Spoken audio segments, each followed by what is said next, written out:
Now y'all know Congresswoman Jasmine Crockett never holds back, and she lit into Donald Trump over the immigration raids. She called exactly what it is. Roll it. Representative Jasmine Crockett from Texas. Thank you so much, Madam Ranker, and thank you so much to our witnesses for being here today. You know, I've sat and I've listened, and what my colleague, Mr. Krishnamurthy, just talked about was just blatant racism. Like, I'm gonna just call a thing a thing. Like, this administration is racist. That he has always been a racist, and that is what we are enduring in this country. Let me give you some facts behind this racism. And they get mad when I say the things that I say, but I will not stop speaking the truth. Number one, I said that what we were experiencing in this country felt like what I would imagine slave patrols to look like. And frankly, anybody that knows anything about slave patrols, this is exactly what it was like. We're talking about lawless people that are going around with no warrants or anything, and it's all about rounding people up and disappearing them. That is what's currently taking place. And interestingly enough, even though modern day policing was born out of slave patrols, when I was speaking with one of my friends who is a federal law enforcement officer, he told me that one of the things that he has observed is that the culture is created at the top. And when I think about it, it absolutely makes sense. If you have somebody at the top that will not tolerate the types of things that we're seeing, then maybe those under you won't do it. But we know that we have a racist at the top. He has called himself the head law enforcement agent in this country, and therefore everybody has decided that it is okay to take off their hoods and mask up as ICE agents. Now, we've talked about how they have hidden themselves, but again, it reminds me of the Klan. That is why I proposed the Clear ID Act to make them identify themselves, because it is dangerous for law enforcement as well as individuals, because you don't know, especially with ICE going around and doing the things that thugs do. They're busting out windows, they're breaking into homes, they're breaking people's arms. This doesn't sound like law enforcement. It sounds like thuggery to me. But just like you can have somebody at the top that sets the tone for ugliness going down, you guys are blessed, because in the city of Chicago, you have a mayor. You have a mayor that has decided that he will not back down. He will not bend to this administration, and instead he will stand up for the people. You have a man of valor that is going up against a villain, and I think that we have to make sure, especially while we're in his city, that we recognize his leadership, because it is invaluable. Now, some people think that this is all about Chicago, but I want people to understand that this cancer is infecting us everywhere, and if you don't think that it can come to your city, well, I've got news for you. You see, we've been talking about the cruel and unusual punishment that is in violation of the 8th Amendment that is being handed out. And honestly, it's a spit in the face of every American that we have an actual convicted felon that feels aggrieved to the extent that he feels like he's owed hundreds of millions of dollars when people are literally dying under our watch. Recently, I just sent a letter, it looks like on October 22nd, to Kristi Noem. And one of the things that I laid out is that we have seen the most detainee deaths in ICE custody in a single year in decades, with 20 deaths in the last 9 months compared to 24 deaths in the past prior 4 years. Now, this week, we learned that an individual who went to the Dallas ICE field office for a routine visit, meaning that they were doing things the quote-unquote right way, they were detained. They knew that this individual had diabetes and required insulin every 2 hours. Despite ICE having been told this, the individual was denied access to their medication for 8 days, resulting in hospitalization. There are some that say that we are making America great.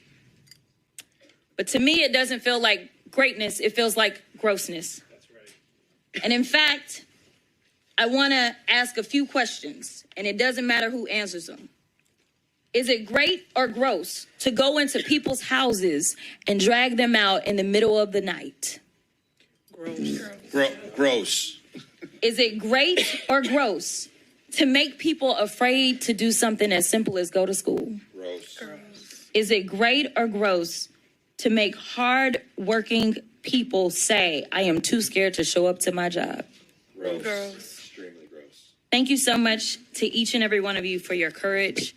Thank you so much for showing up. And Miss O, I want to tell you that I understand that your mother is being detained in El Paso.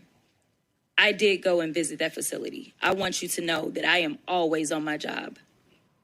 All right, then. Speaking truth wherever she can.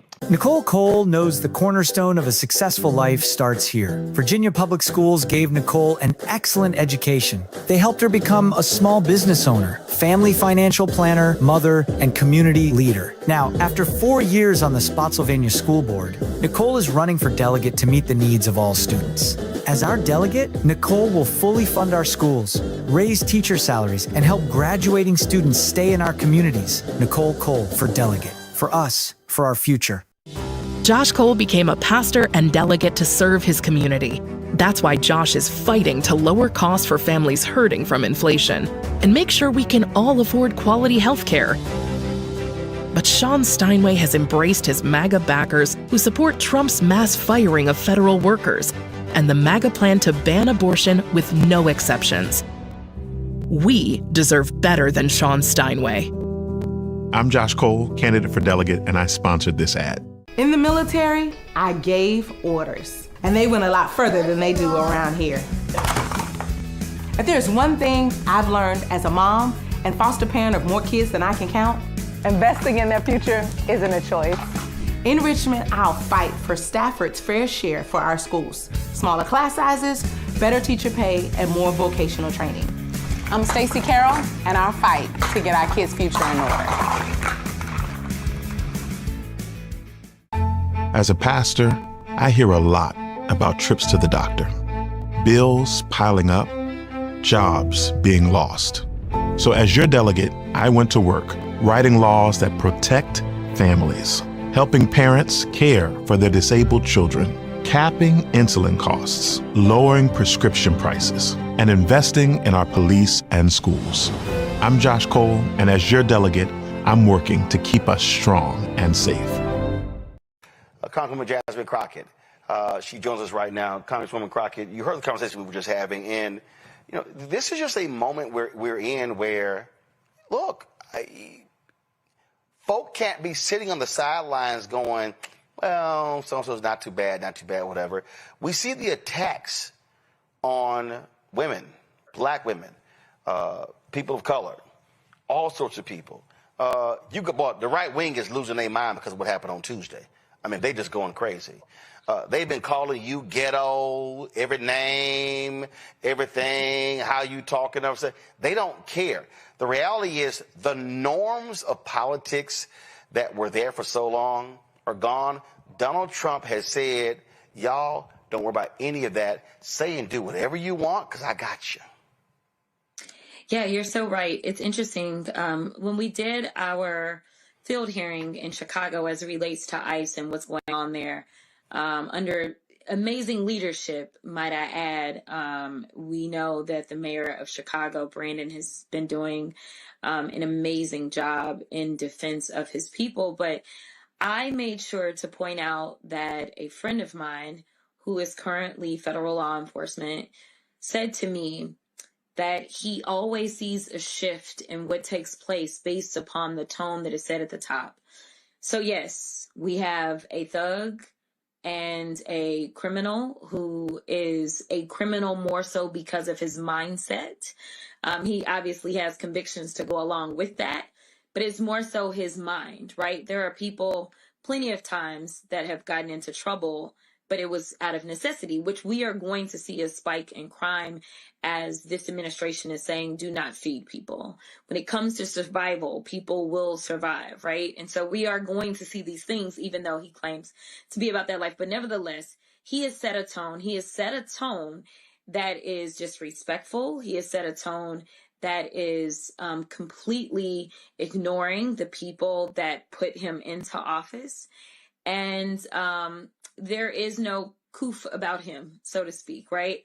And so you can sit there as prim and proper as you want to be and get steamrolled, or you can meet his energy and recognize that, like, you're not going to be the one to be played with, right? And you can fight back. And I think one of the reasons that he usually can't keep my name out of his mouth is because he is threatened with my ability to communicate. He understands that when I speak, I just speak very plainly, which allows me to communicate to the masses, which a lot of my colleagues don't necessarily. Let me be real clear, Congresswoman.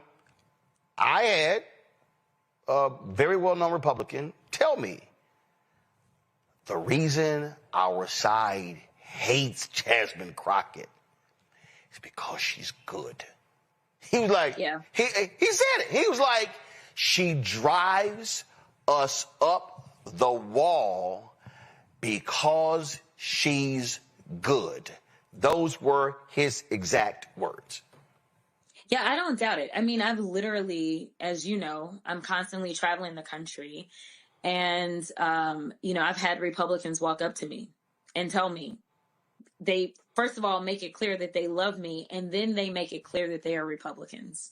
And they tell me that they don't necessarily agree with everything that I say or my stances, but they, number one, love the fact that I am always standing on my own 2 feet, and I am fighting for what I believe in. Like, they genuinely believe what it is that I'm fighting for when I'm fighting. Even if they disagree with the fight, they know that no one is controlling me.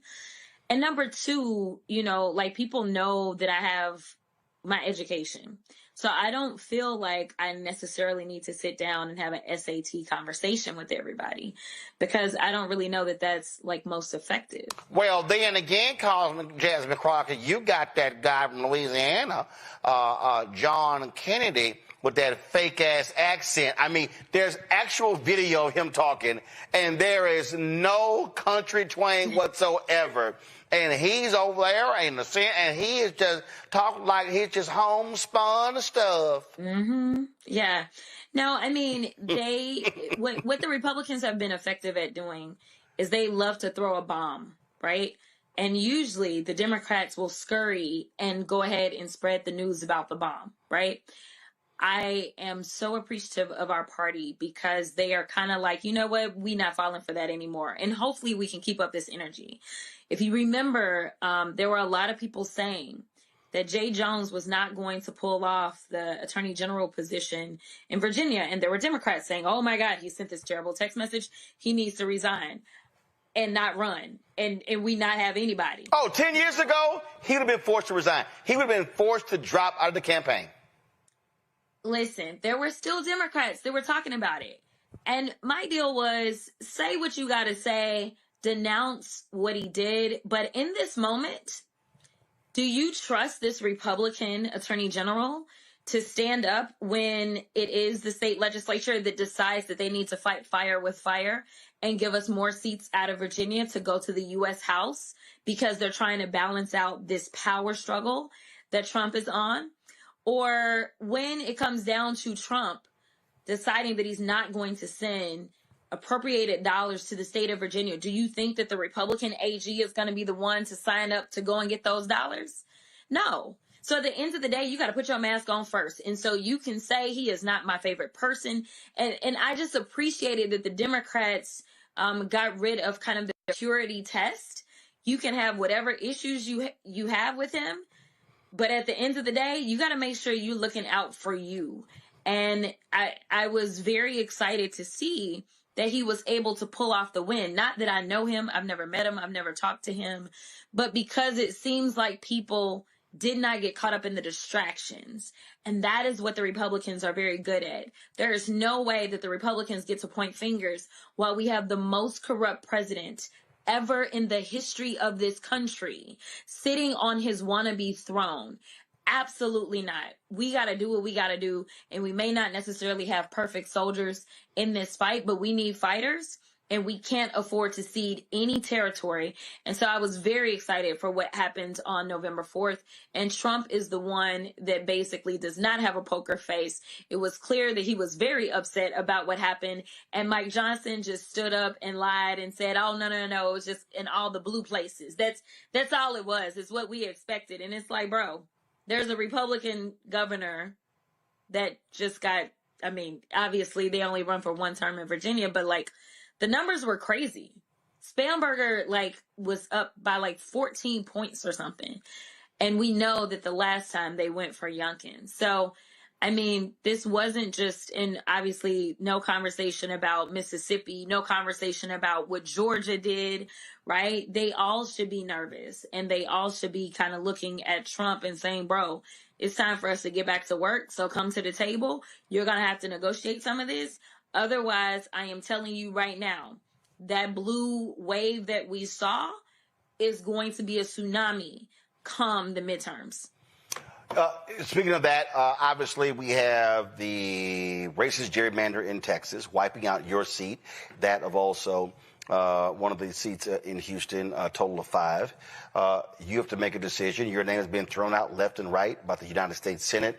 Your name is popping up in polls and stories and whatever. How much time you got to make to make a decision whether you run for Congress or try for that U.S. Senate? Yeah, so I am running out of time, to be clear. Texas has one of the earliest primaries. And so our filing actually will begin in just a few days, and the filing period is going to close on December 8th. I fully anticipate that I won't announce what I'm doing until December 8th, to be perfectly honest.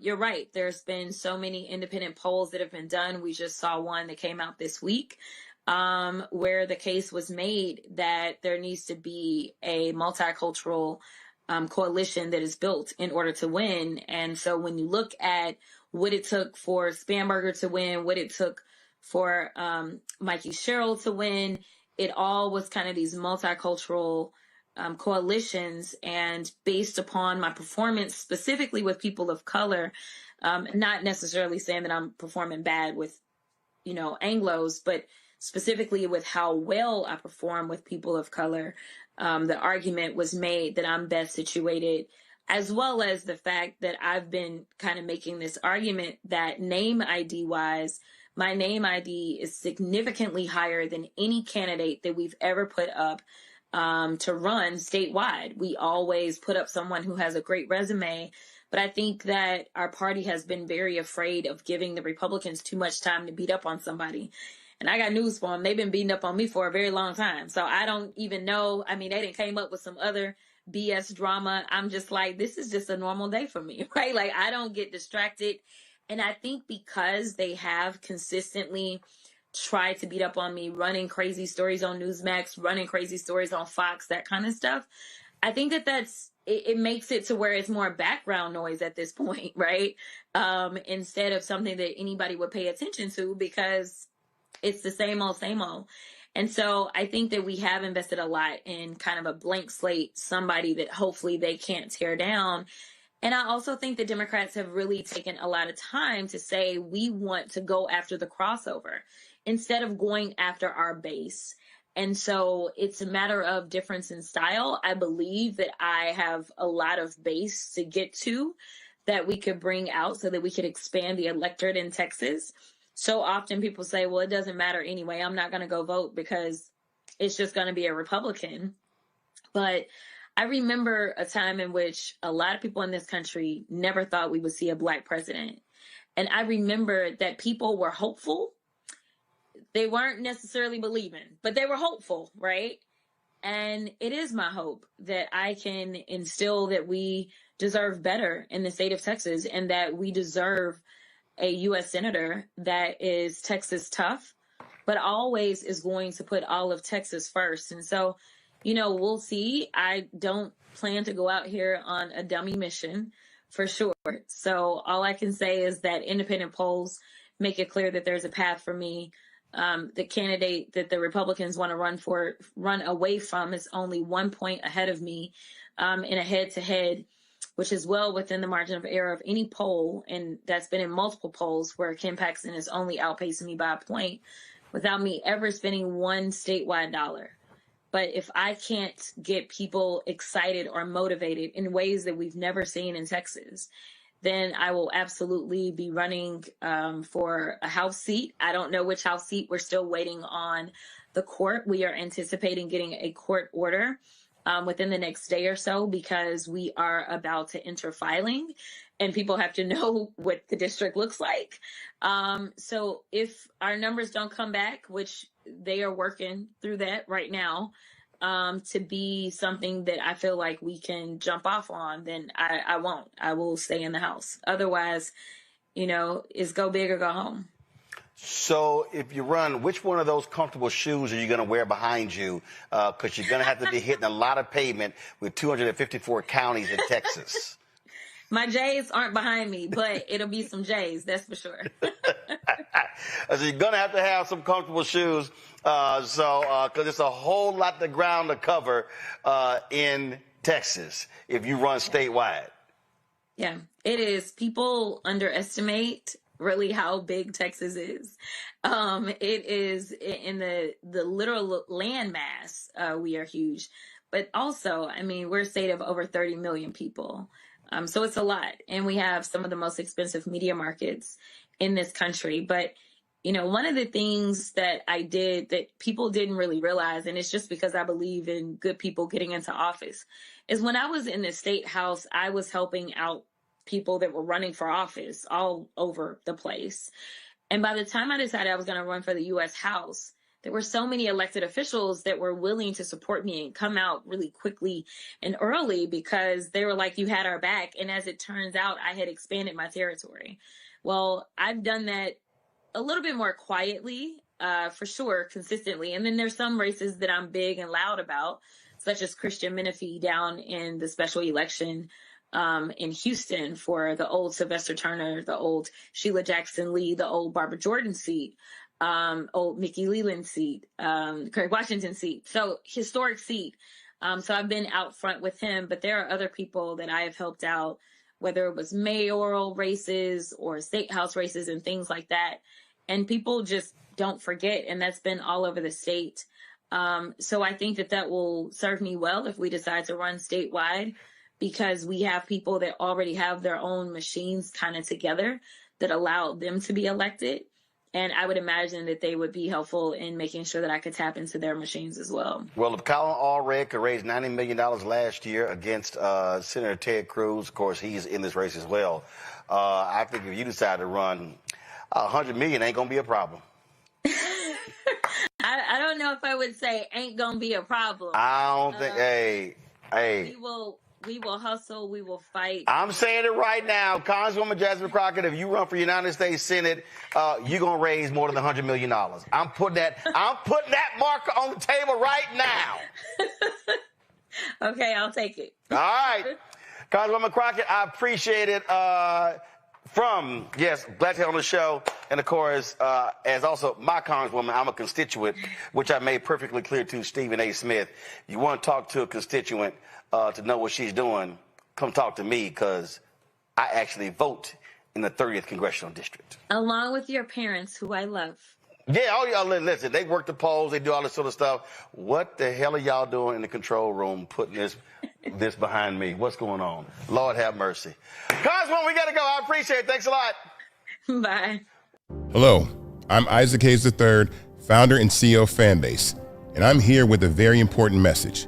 We are at a turning point in the Black community where we must have equity in the apps we use that scale to billions of dollars. But this time, we own the infrastructure, we own the culture, and we shape the future. And Fanbase is the future. Fanbase combines the free functionality of Instagram, TikTok, and YouTube into an all-in-one platform built for the evolution of social media and monetization. With over 1.4 million users, that's real proof that we are shifting the conversation of tech ownership and equity for creators. So right now, I want you to go to startengine.com/fanbase and invest today. The minimum to invest is $399. That gets you 60 shares of stock in Fanbase at $665 a share. This marks a turning point in Black ownership of social media. If we don't take this opportunity to own social media right now, we will always be customers to our own creations. And that can't go on. So once again, go to startengine.com/fanbase and invest today. We must own the platforms where our voices live, our stories matter, and where our culture drives the world. Thank you.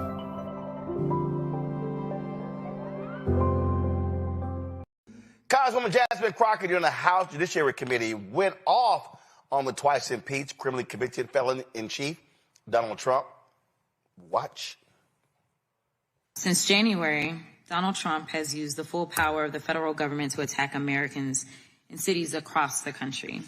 In Donald Trump's America, you are at increased risk of experiencing militaristic operations in your home, increased risk of being subject to detainment by masked thugs and wannabe vigilantes, increased risk of suffering injuries due to reckless and illegal acts by rogue federal agents, increased risk of being deported to foreign nations even if you are an American citizen, and you're at an increased risk of being targeted by federal government for criticizing the president and his friends. Congressional Republicans have completely abandoned their Article I powers and have exchanged their responsibility to their constituents with fealty to the president. They have allowed the president to morph federal agencies into instruments of autocracy. And as a result, the president has been able to ignore federal law, disregard court orders, and implement the largest pay-for-play scheme in American history. The White House, well, what's left of it anyway, is literally up for sale. The federal courts have characterized this presidency as, quote, lawless. In fact, when ruling against illegal acts committed by the administration, a Republican-appointed federal judge stated, quote, the court cannot imagine how the public interest might be served by permitting federal officials to flaunt the very laws they have sworn to enforce. In a separate case where the administration was sued for unlawful acts, the judge, also a Republican appointee, stated, quote, allowing constitutional rights to be dependent upon the grace of the executive branch would be a dereliction of duty by this third and independent branch of government and would be against the public interest. But in another case, the court summed it up perfectly by declaring, quote, as is becoming far too common, we are confronted again with the efforts of the executive branch to set aside the rule of law in pursuit of its own goals. Judiciary Committee Republicans have been completely complicit in this corruption. But since they're so interested in restoring law and order, I have a couple of suggestions on where they can start. Number one, this is the President of the United States standing beside his best friend, Jeffrey Epstein. As we all know, Mr. Epstein is one of the most notorious sexual predators in American history. For 8 weeks, the Republicans on this committee have chosen to protect these two men instead of providing justice to Mr. Epstein's victims. Now the administration is panicking. First, they campaigned on releasing the Epstein files. Then AG Bondi and associates did a photo op with the files. And she said, and I quote, the Epstein list is on my desk. Then somehow the Epstein list didn't exist. Then the Epstein files became a Democratic hoax. Now the president is supposedly supportive of releasing the files, even though he's currently ignoring a congressional subpoena to do so. Now the president is simply crashing out. And it's because he can't seem to explain his special decades-long relationship with one of the most prominent sexual predators in American history. It's already public that he's in the Epstein files, but his administration is hiding the context of his involvement, if any, with Mr. Epstein's horrific crimes. Now, this is Miss Ghislaine Maxwell.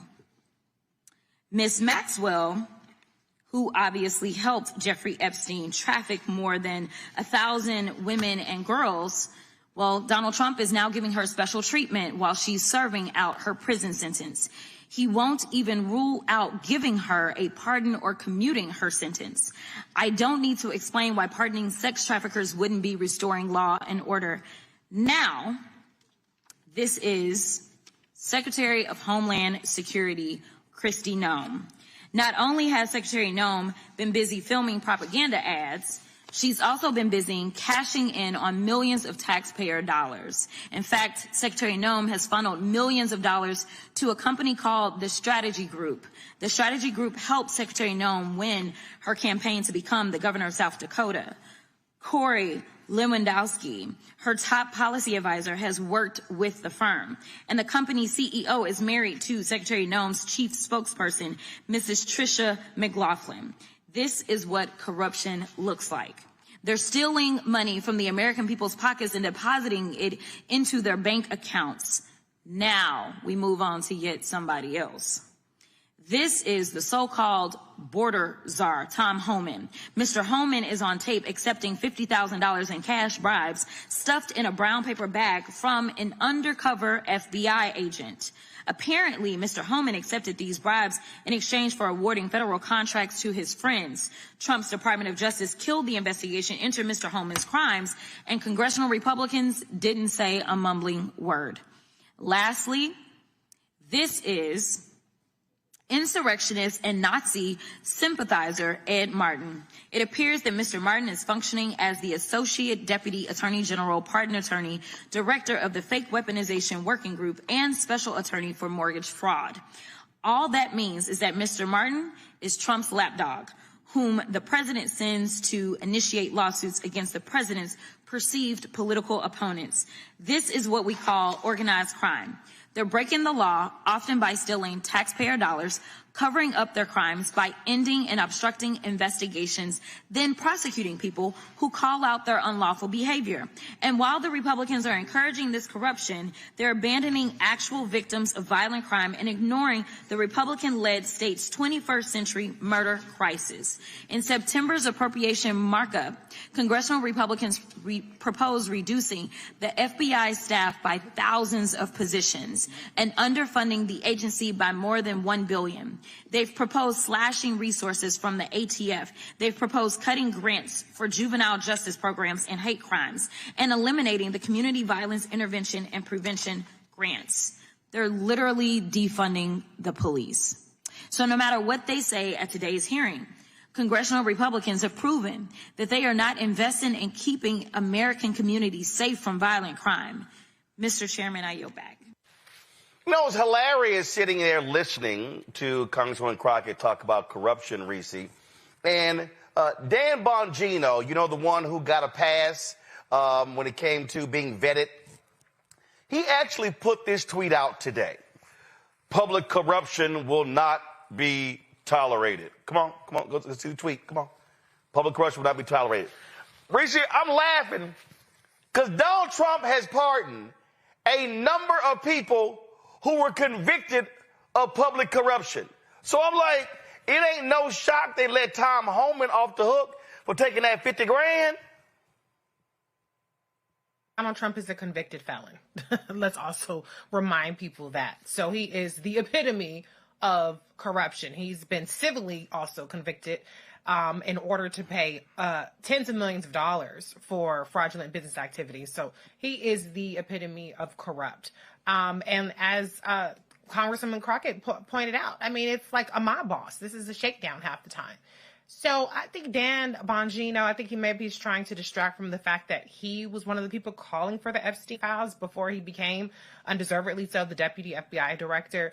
But nobody believes anything you got to say, Dan. Okay, so bye-bye. I just sit here, Joy, and I mean, first of all, let's just be real clear. Yeah. Donald Trump is completely, undoubtedly, absolutely, undeniably corrupt. Mm-hmm. He is. I mean, so they are pimping the White House.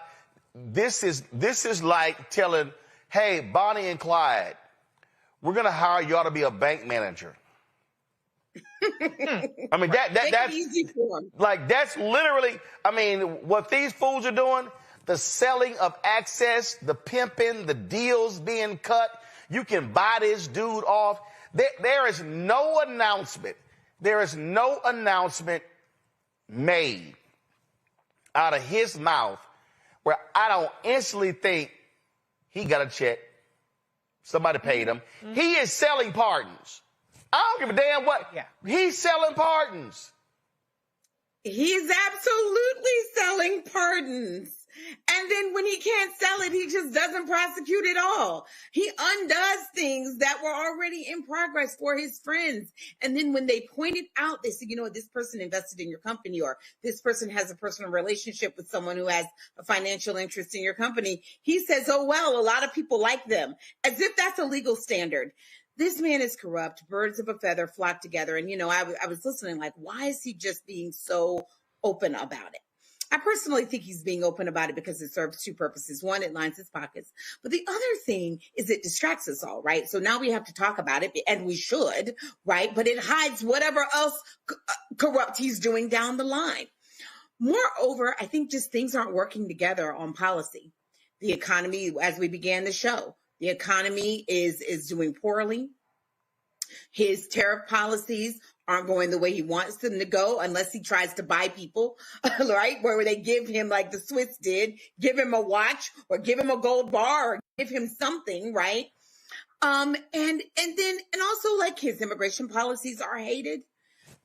All around, he's seeing failure after failure. Governing is harder than it's ever been. And his foreign policies are not the success that he purports them to be. And so he's going back to what he knows. Well, what he knows is the grift. Look, he wants to be a dictator. He desperately wants to be a dictator. Now federal judges ruled that, yes, his order to have National Guard in D.C. was unlawful. More federal judges are ruling against him. And so this is somebody who is absolutely, beyond a doubt, idiotic. And we're seeing what happens when you put someone who has no morals, no values, no principles, no ethics in a position of authority. Greg Carr joins us right now. And Greg, what Congresswoman Crockett laid out, like, yeah, we're dealing with a dictator. We're dealing with somebody who loves dictators, and we're dealing with a thug. He is the thug in chief. He is a corrupt thug. That's who Donald Trump is. And MAGA, for every day they suck up to him, all they're simply doing is just lining his pockets, and he don't give a damn about none of they broke asses. None. He does not, brother. He does not. And forgive me for being late and for the lighting. I'm here in Philadelphia, the Black Male Educator convening. A room, 1,000 educators from all over the country, mostly black men. And if I got stopped one time, I got stopped 300 times today to tell you that the Black Star Network must succeed, and all these people watching. So some of y'all, someone went back to the hotel rooms and watched that. I had to give you that message first of all. I appreciate it. Anyway, you know. So, but yes, Congresswoman Crockett is really showing the way. Keep your foot on his neck. You know, as you've been laying out now for months, and certainly we're seeing it now. I think he may have peaked. As you say, the judges are pushing back now, whether it be Utah, whether it be district and state judges, whether it be his person in Virginia and in New York who are in trouble now as these federal judges say, you weren't even appointed. And wait a minute, wait, you're filing claims to the grand jury and you didn't even give them the true bill. So he may have peaked. This stunt he pulled with Mohammed bin Salman this week in the White House, when approached about the journalist Jamal Khashoggi to say, hey, a lot of people didn't like him and things happened. Donald Trump, we know, is mentally ill. We know he's not well. But what Congresswoman Crockett is doing now is pressing the advantage. If we had some more people to follow her lead and join her, I think you would see a very big sea change. We certainly saw it with Thomas Massey and Ro Khanna and the four who would not be shaken, who decided to go ahead on the Republican side and move toward getting getting the Epstein files released. I don't expect they're going to be released. But you saw not only was only the one congressperson, that crazy Clay Higgins that you've been roasting, vote not to release them, but the following day they then voted unanimously, Senate and House representatives, to say, oh, and that money you trying to steal, $500,000 floor, you gonna stop doing that. Everybody had to vote against that. What Jasmine Crockett is doing, what Representative Crockett is doing, is basically delivering a playbook from the House of Representatives on how to speak truth to power and to be fearless. Between what she's doing and what, a person like Gavin Newsom is doing in California, I think this is what turns the tide as this thing has. I really do believe it's beginning to peak. Hello, I'm Isaac Hayes III, founder and CEO of Fanbase, and I'm here with a very important message. We are at a turning point in the Black community where we must have equity in the apps we use that scale to billions of dollars.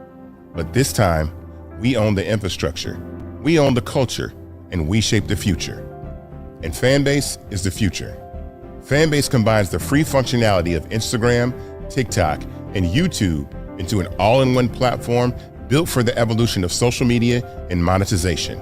With over 1.4 million users, that's real proof that we are shifting the conversation of tech ownership and equity for creators. So right now, I want you to go to startengine.com/fanbase and invest today. The minimum to invest is $399. That gets you 60 shares of stock in Fanbase at $665 a share. This marks a turning point in Black ownership of social media.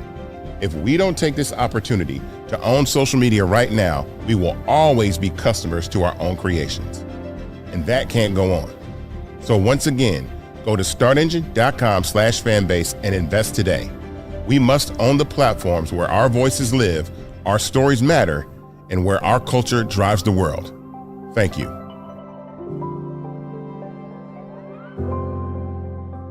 Thank you so much to the ranking member and again to the mayor for calling this. But let me be clear.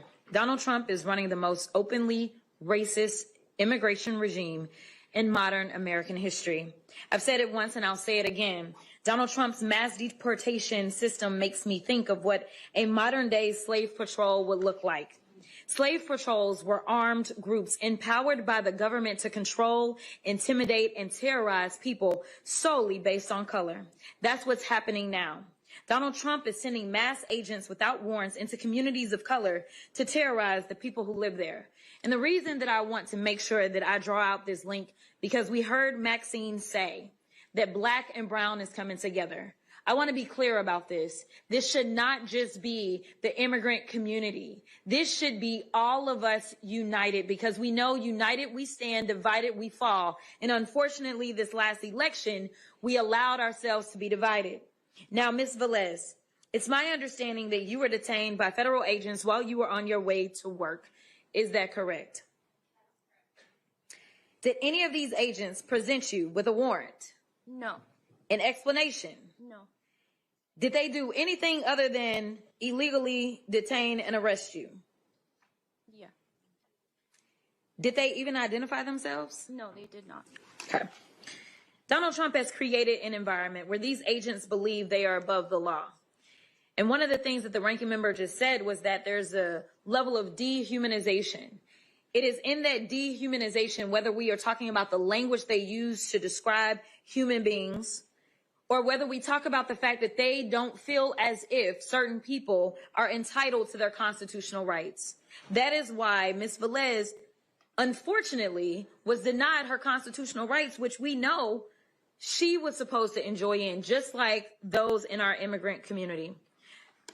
But this isn't just that this is the most openly racist immigration regime in modern day history. It is also the most violent and deadly immigration regime in decades. More people have died this year in ISIS custody than in any year since the early 2000s, and the year is not over. Ms. Kozlowski, talk to me about the disturbing reports of unsanitary and inhumane conditions, which are partly responsible for the increase in deaths at the federal detention facilities. The conditions that we see in the federal detention centers, from holding facilities to facilities across the country, are absolutely deplorable. They are deadly, as you have pointed out. But we see conditions where people are denied medical care, where people are harmed while in custody, where people are held incommunicado from their families.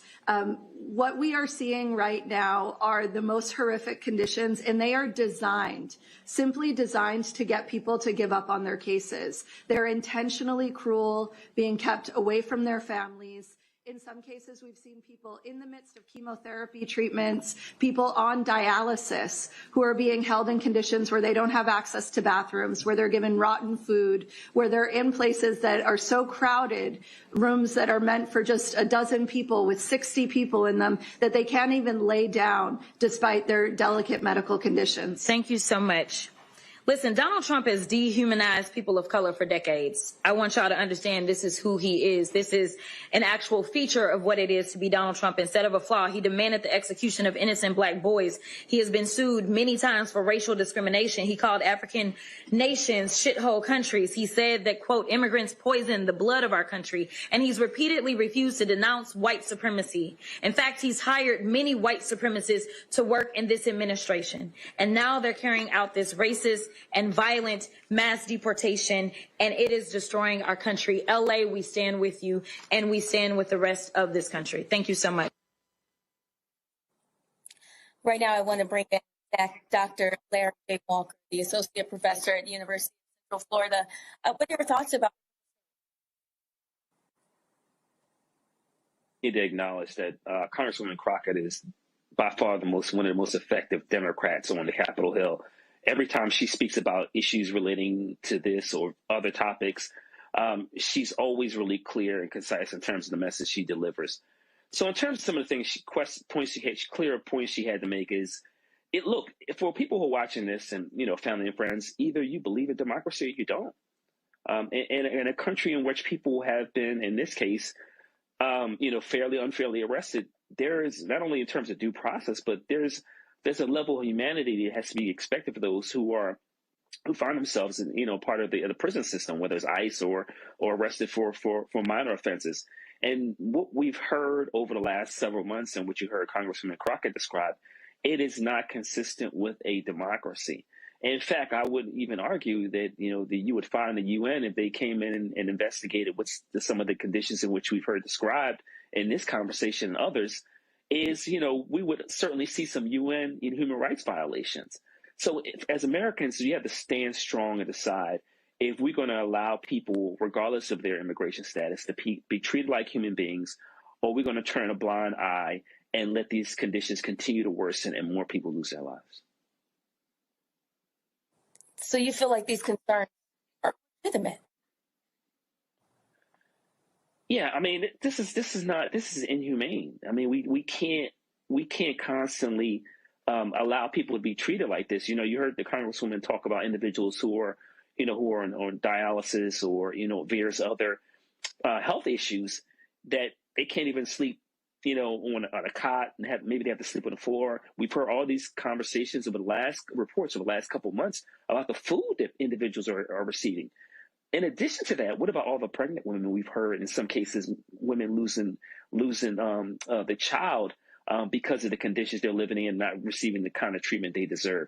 So, once again, the question I pose is if you believe in democracy, is this what a democratic nation looks like? Tell us more about how people should be responding. Yeah, I think that obviously, in the last couple of months since the election, we're seeing increasingly more people protest outside these facilities and protest elected officials, local, state, and federal level. And I think that, while there's some people may argue that this is not an effective tactic, it is. And how do we know that? Because history teaches that. When individuals protest from various racial, ethnic, and religious backgrounds, when they see injustice, then eventually the wheels of justice are turned in the right direction. But we need to see larger protests, and also for any corporations that are involved in supporting or platforms, social media platforms, then we should also not support those entities. And once again, apply pressure to local, state, or federal officials to make sure that once again that human beings are treated the way they should be treated. Do you really believe that Trump policies are targeting Black? Well, I think it's a coincidence or maybe not a coincidence. When we talk about, I know, Roland's talk on this show about, and we'll talk about today, the hundreds of thousands of Black women who lost jobs. I think when we also saw the removal of TPS for Haitians, so hundreds of thousands of Haitians who can't possibly return to a country that's been ravaged by weather and economic conditions and the number of gangs we see there. So I would say the policies and the public comments, like we heard talk about Somalians just in the last 24 hours, tell you where his priorities are in terms of how he views people and also people of African descent. So I would say, actions speak louder than words. And as the saying goes, but we've seen the words and actions, not just over the last couple of days, but over the last several years. What do you think is to come within the next year? Well, I talked about the importance of protests as it relates to, what's happening right now. But I have a stark warning for Americans is that things are not likely to get better if there's not some significant political change. The Republicans control the executive branch, the House and the Senate, and several state legislators. So it's going to be really incumbent on American citizens to stand strong. And once again, if you, like I said, if you see injustice, you've got to, and in this case, you certainly do, is to fight for it, fight against it, and make sure this tidal wave doesn't continue to hit and hurt as many Americans as possible. Hello, I'm Isaac Hayes III, founder and CEO of Fanbase, and I'm here with a very important message. We are at a turning point in the Black community where we must have equity in the apps we use that scale to billions of dollars. But this time, we own the infrastructure, we own the culture, and we shape the future. And Fanbase is the future. Fanbase combines the free functionality of Instagram, TikTok, and YouTube into an all-in-one platform built for the evolution of social media and monetization. With over 1.4 million users, that's real proof that we are shifting the conversation of tech ownership and equity for creators. So right now, I want you to go to startengine.com/fanbase and invest today. The minimum to invest is $399. That gets you 60 shares of stock in Fanbase at $665 a share. This marks a turning point in Black ownership of social media. If we don't take this opportunity to own social media right now, we will always be customers to our own creations. And that can't go on. So once again, go to startengine.com/fanbase and invest today. We must own the platforms where our voices live, our stories matter, and where our culture drives the world. Thank you.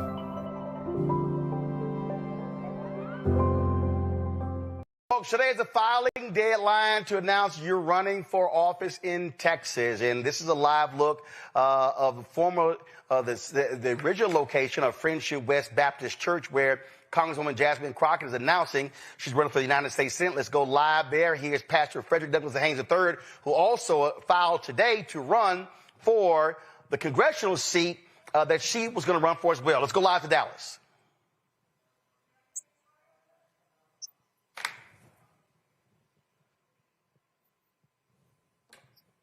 All right, folks. So there's an audio feed. I don't understand what's going on. So let's. What feed are we looking at? Okay. So. Okay, we're seeing this. Yes, it is. I got it on my YouTube channel, folks. I'm listening to it right now. So I don't understand. Go to YouTube. Go to Jasmine Crockett. Go to Jasmine for US. Pull up her YouTube channel. I'm listening to it right now. Okay, I'm telling y'all right now. Okay. I'm listening. Okay, control room. This is literally Freddie Haynes talking right now. So there's audio. So if y'all ain't hearing it, it's an issue in the control room.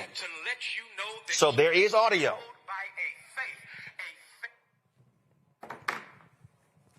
All right, let's do this here. Go to the feed. Let me go get my iPad, and I'll play it from here. So let's do this here. Play a commercial right now. I'll be right back in 60 seconds.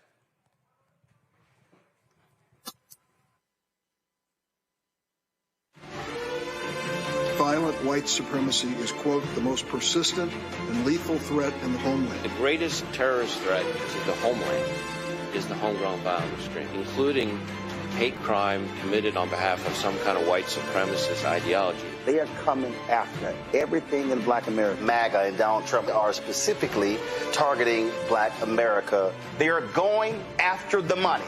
Attack Black Lives Matter. Attack critical race theory. Attack woke, DEI. MAGA wants to defund Black America. This is a perfect example of their desire. Y'all, problem fixed. Let's go live to Dallas. fight for those who cannot fight for themselves, but also fueled by faith as she puts on the whole armor of God. She's a facilitator. I love that about Jasmine Crockett, because especially during the last administration, she was a facilitator of funding that came to our district, that came to our community, because she's a fighter, she's a facilitator, but wait, she's a friend to everyday people. Listen, Jasmine Crockett has made District 30 a national district. Everybody in the nation knows Jasmine Crockett. She's the baddest sister out there. I'm talking about Jasmine Crockett, and yet as amazing as she is, as phenomenal as she is, she's remained a friend to everyday people. She's someone you can talk to and touch. She listens to you. I'm talking about Jasmine Crockett. So since Jasmine is a fighter, since she's a facilitator and a friend to everyday people, I guess I'll close by saying the future is bright with Jasmine Crockett. The future is bright. Our best days are in front of us, as dark as it is right now. With Jasmine, the light is about to break out and shine. And so, y'all, I've got confidence in Crockett. I know there is justice with Jasmine. I hope y'all get what I'm doing right now, because Jasmine Crockett, that master alliterator, is someone that we need for such a time as this. Y'all know I'm a preacher, so I got to at least use that on you, because Esther was called to the kingdom at a dark time. Esther was called to the kingdom when it looked like a people were going to get erased, and yet Esther stood up, and because she stood up, a future was facilitated. And so, y'all, here is our Esther, and I'm simply saying, in the name of Ann Richards, in the name of Barbara Jordan, in the name of Eddie Bernice Johnson, would you receive from me right now the next senator from the state of Texas? I'm talking about Jasmine Crockett.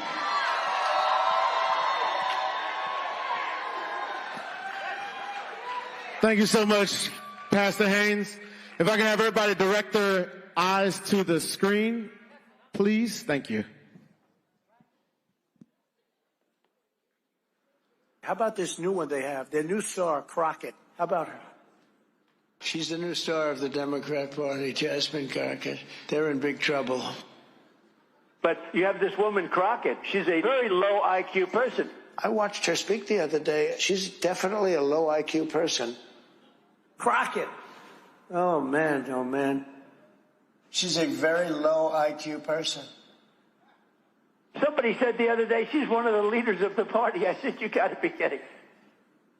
Now they're going to rely on Crockett. Crockett's going to bring them back.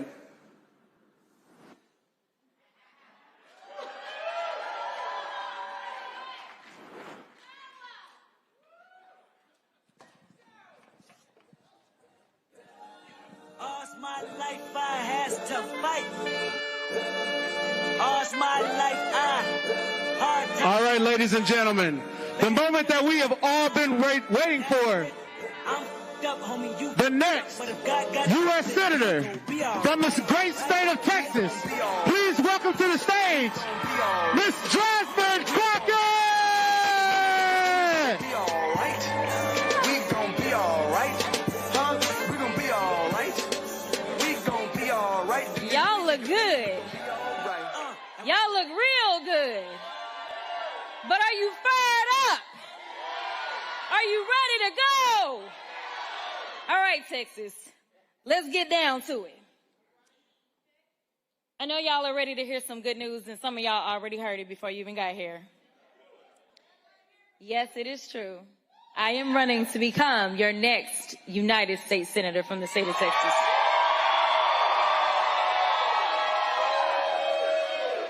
I honestly can't put into words what it means to me. You see, a lot of people think that making decisions like this, you take them lightly. I'm here to tell you that I understand that there's a responsibility. I'm not reading from my script, so they're about to be confused. There's a responsibility that lies with all of us, especially in this moment. There are a lot of people that said, you got to stay in the House. We need our voice. We need you there. And I understand. But what we need is for me to have a bigger voice. What we need is not only a voice, but we need to make sure that we are going to stop all the hell that is raining down on all of our people. So over the last couple of months, I've been thinking about our future. Where do we go from here? And obviously, I've been thinking about Texas. I thought about my classmates from law school. One is standing right up front, Mr. Anthony Farmer. I thought about the big dreams we all had, fighting for justice in the courtroom, starting our own businesses, buying a home, starting families. If you think about it, our dreams were the American dream. Opportunities for those who work hard, home ownership, jobs, entrepreneurship, and security. And that time, we were headed into the Great Recession. I took a job in East Texas for a pretty well-known family-owned law firm. I began doing class action defense work. And honestly, I wondered if I'd made a mistake. I wondered if that was really what I was supposed to be doing. It just so happened that they had just started a new public defender's office in rural East Texas. And so I decided that I would join that public defender's office.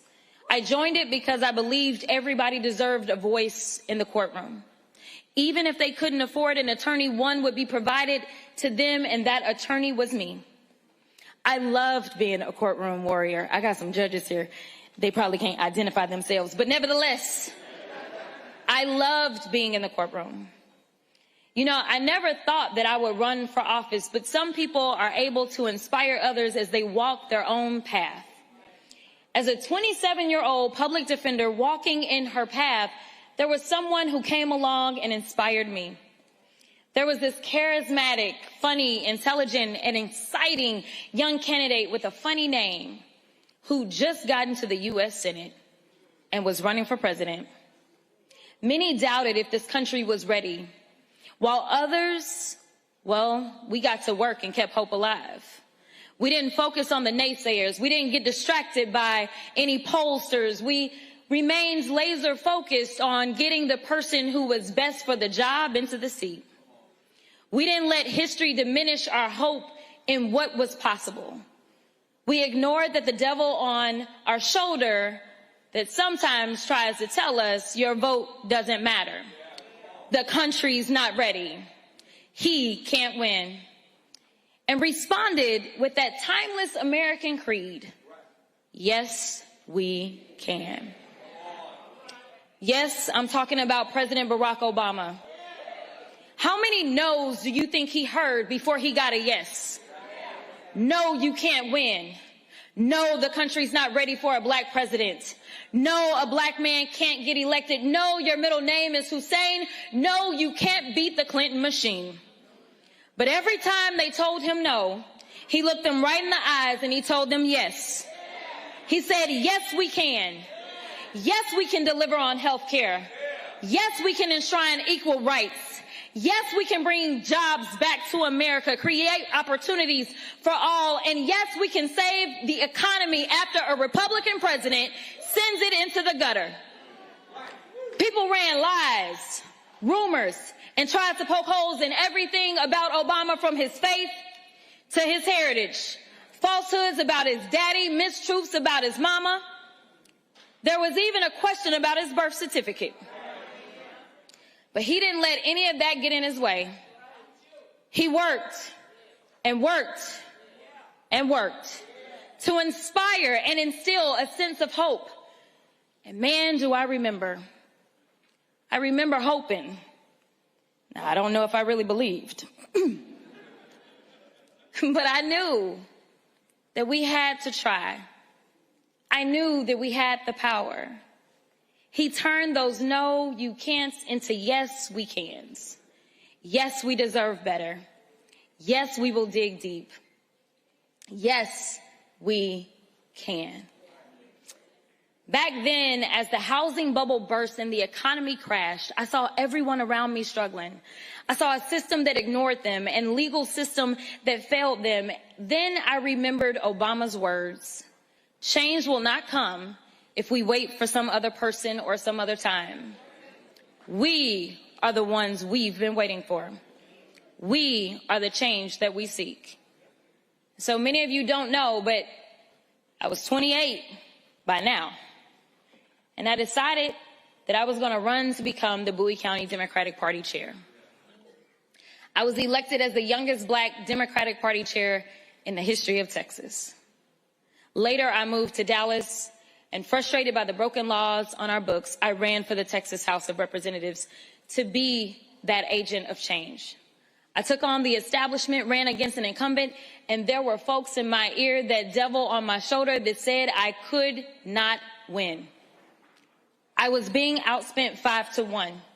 And even those that said I had to be less of myself, I tuned that noise out.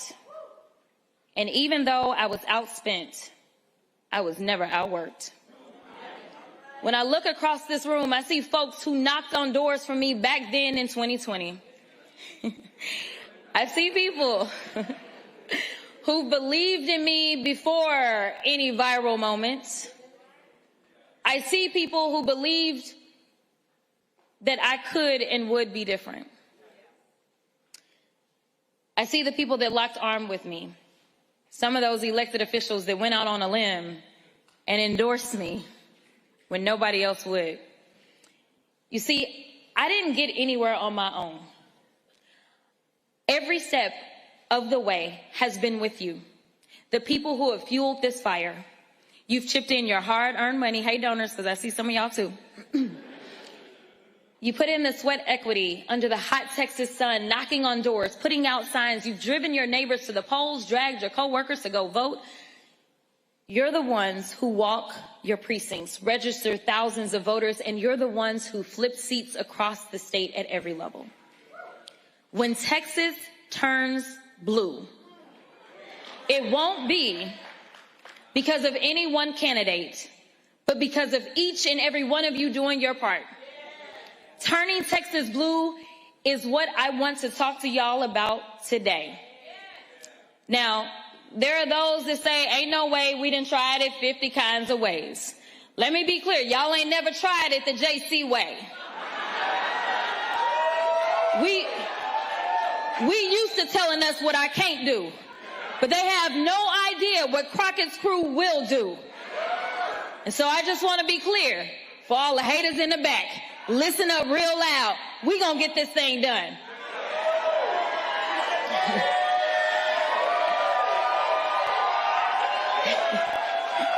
So they tell us that Texas is red. They are lying. We're not. The reality is that most Texans don't get out to vote. The reality is that the people that I used to work with in the Texas House did everything that they could to make sure that they could suppress voices. If we were so red, they wouldn't be so pressed. Let me be clear. The reason that the governor always got time to call out my name is because he understands that I know how to speak to everybody, not just some folk. There are folks who feel like their vote doesn't matter and that nothing will change or that candidates don't speak to them. And honestly, I can't blame them. But I'm here to address those Texans specifically who feel as their vote doesn't matter. Let me tell you it does. Earlier, I talked about my first race for state representative, and I talked about the fact that I was outspent 5-1. They had the money, but I had the people. When the first batch of votes came out, I was down by 700 votes. I told my team it was over. Carmen, who's right up front, rushes down and says, no, we about to go to elections. I said, y'all, it's over. We've been voting for 3 weeks and we down by 700. We ain't coming back. Around 10 o'clock, somehow somebody said, Rep, you only down, well, I wasn't Rep then. You only down by 50 votes. I said, oh, we getting good. We getting good. I said, now y'all tell me what's still out. Is anything out? Are we done? because it was getting late. And they said, MLK is still out. I said, oh. I said, if anybody came through for me, it was going to be MLK. And when I tell y'all, when the votes were counted, I had won by 90 votes.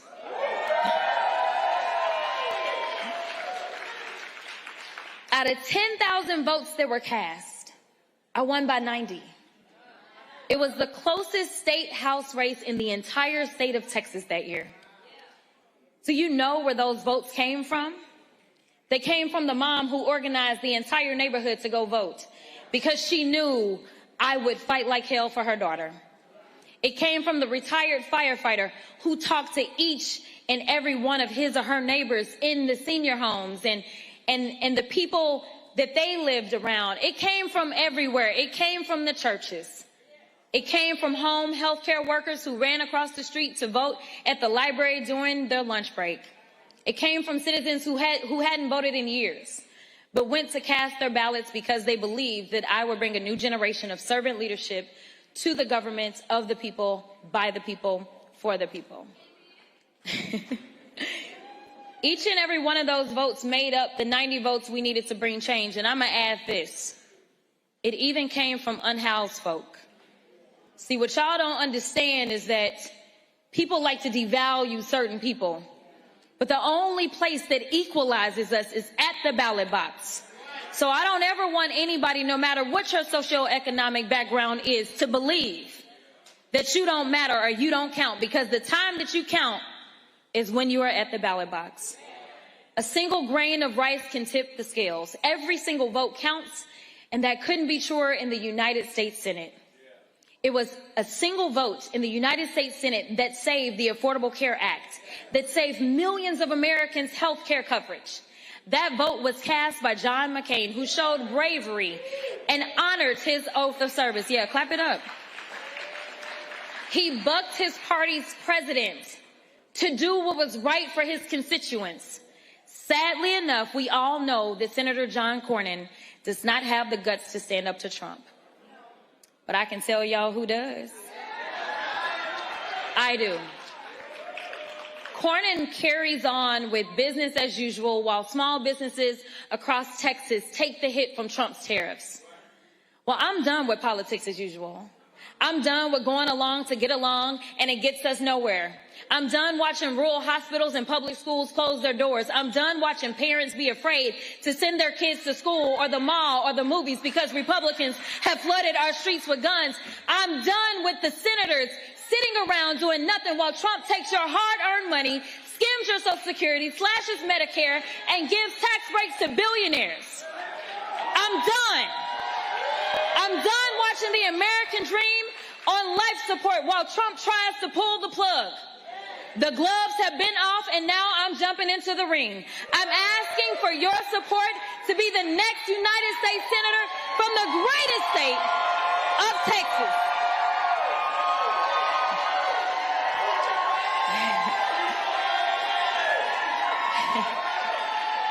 I'm running because I don't ever lose focus of the people and what we deserve. We deserve a government that is by the people and of the people, not one that's bought and paid for, not politicians who are self-serving and line their own pockets. Most of you know that I am a civil rights and criminal defense attorney, that I made a living arguing cases before juries and fighting for Texas who were harmed to receive justice. I have won cases and convinced juries in the deepest, reddest parts of this state. And I'm ready to make the case to the people of the great state of Texas. My experience spans both state and federal. As you may have seen, I have spent more time on the federal level than I did on the state level. And frankly, I'm very well aware of what is happening on the federal level, on the deepest levels of the federal level. If elected to the Senate, actually when, I was about to say, y'all slow. I will begin on day one fighting to lower costs, deliver on health care, make home ownership and entrepreneurship accessible to all, and hold Trump accountable. I'll hit the ground running because I'm already in the belly of the beast right now. Many people wonder why I jumped in this race so late, and I just want to be clear that this was never my intention. This was never about me. I never put myself into any of the polls.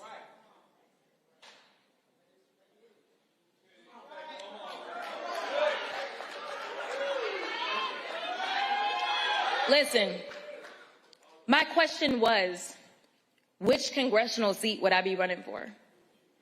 And for Texas 30, I love you, Texas 30.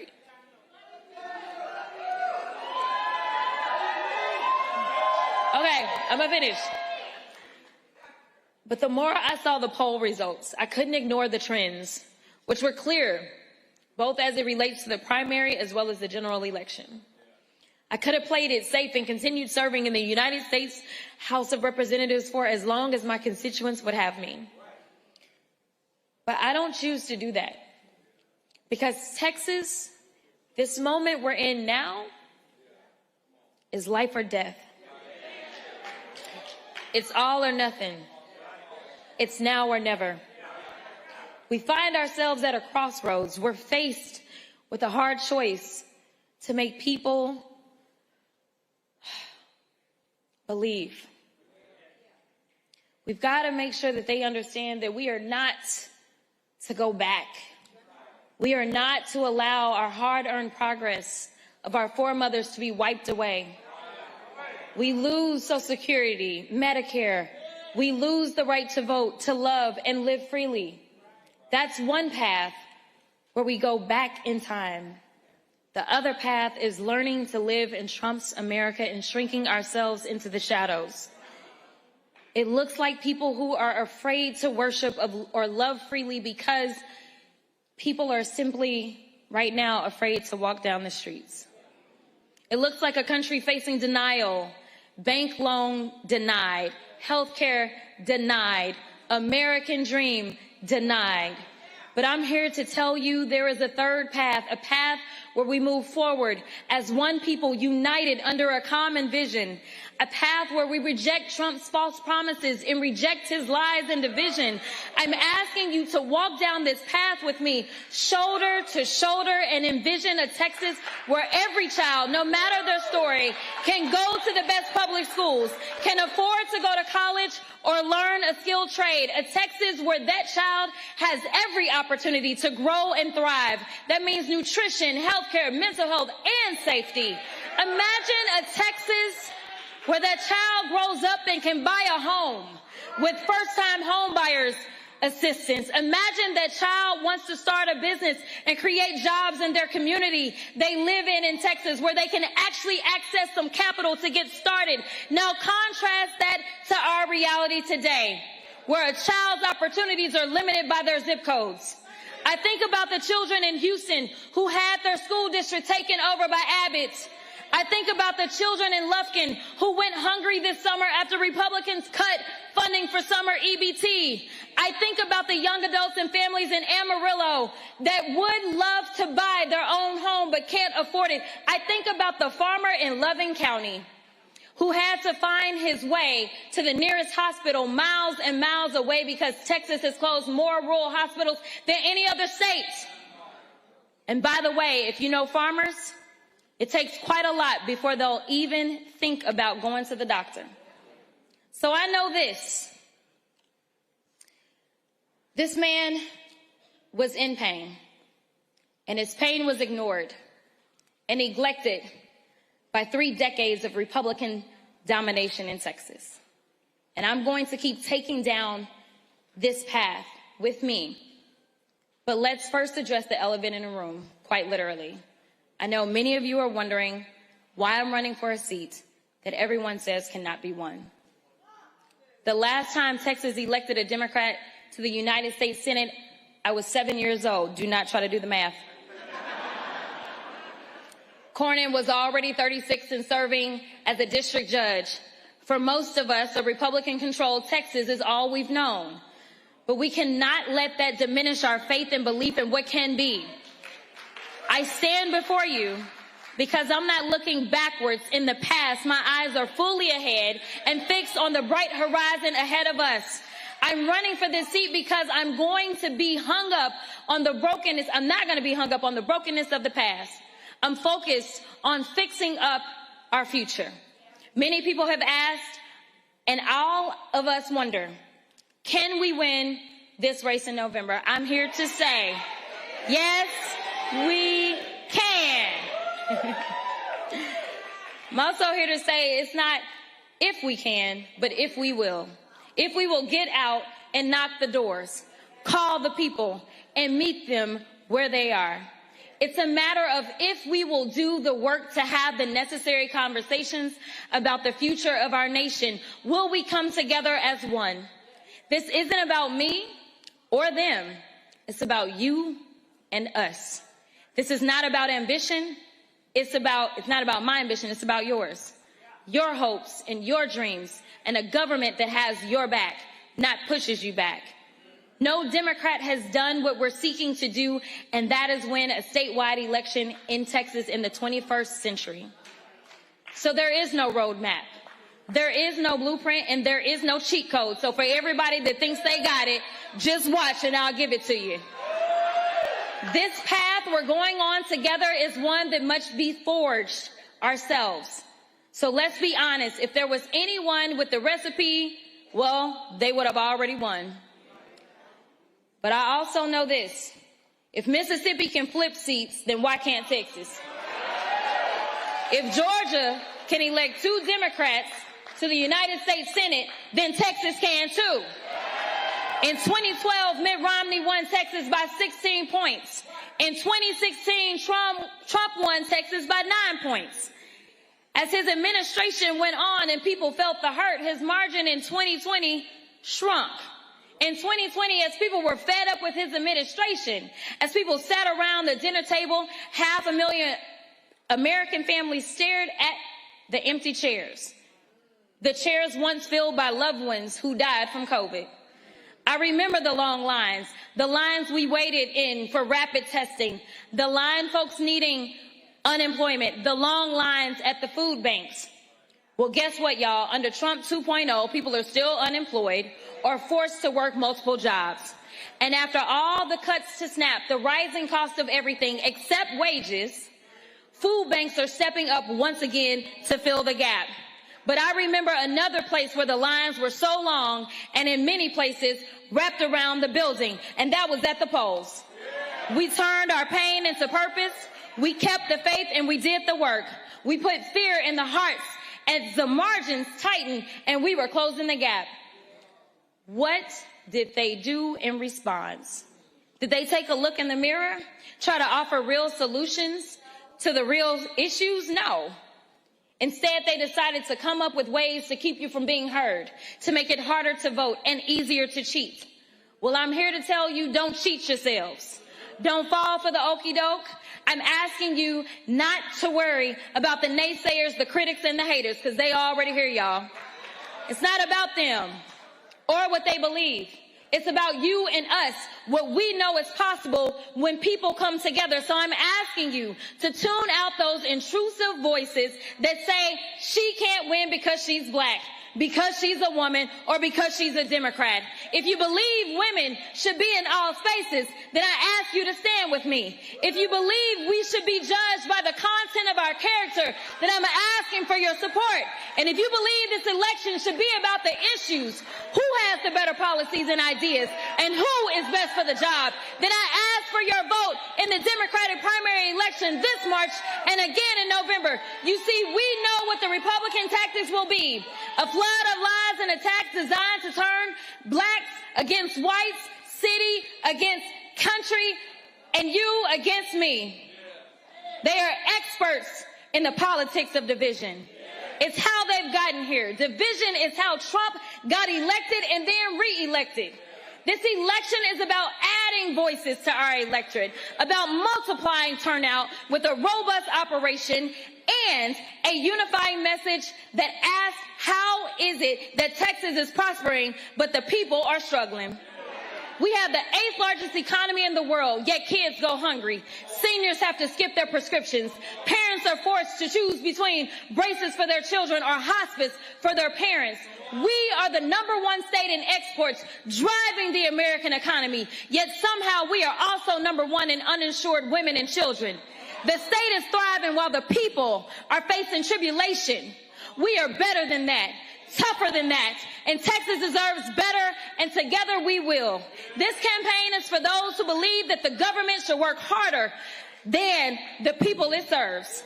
This campaign is for every single person that is done with politics as usual, that's fed up with the establishment, that's sick and tired of being sick and tired. Texas has no shortage of talent, no shortage of ideas, grit, or tenacity. Our state powers this nation. Our economy drives the world. Texas is a big boy state made up of brawlers and people with a moral code. Our representation should reflect that, and sadly enough, it doesn't. After evaluating the data, analyzing the trends, researching historic numbers, and combing over the crosstabs, it was clear the numbers were strongest for my candidacy for United States Senate. That's why I decided to enter this race, because otherwise I would have continued doing what I've always done, which is support whichever candidate had the strongest numbers. So I want to be clear. I'm not running just to run. This is about winning.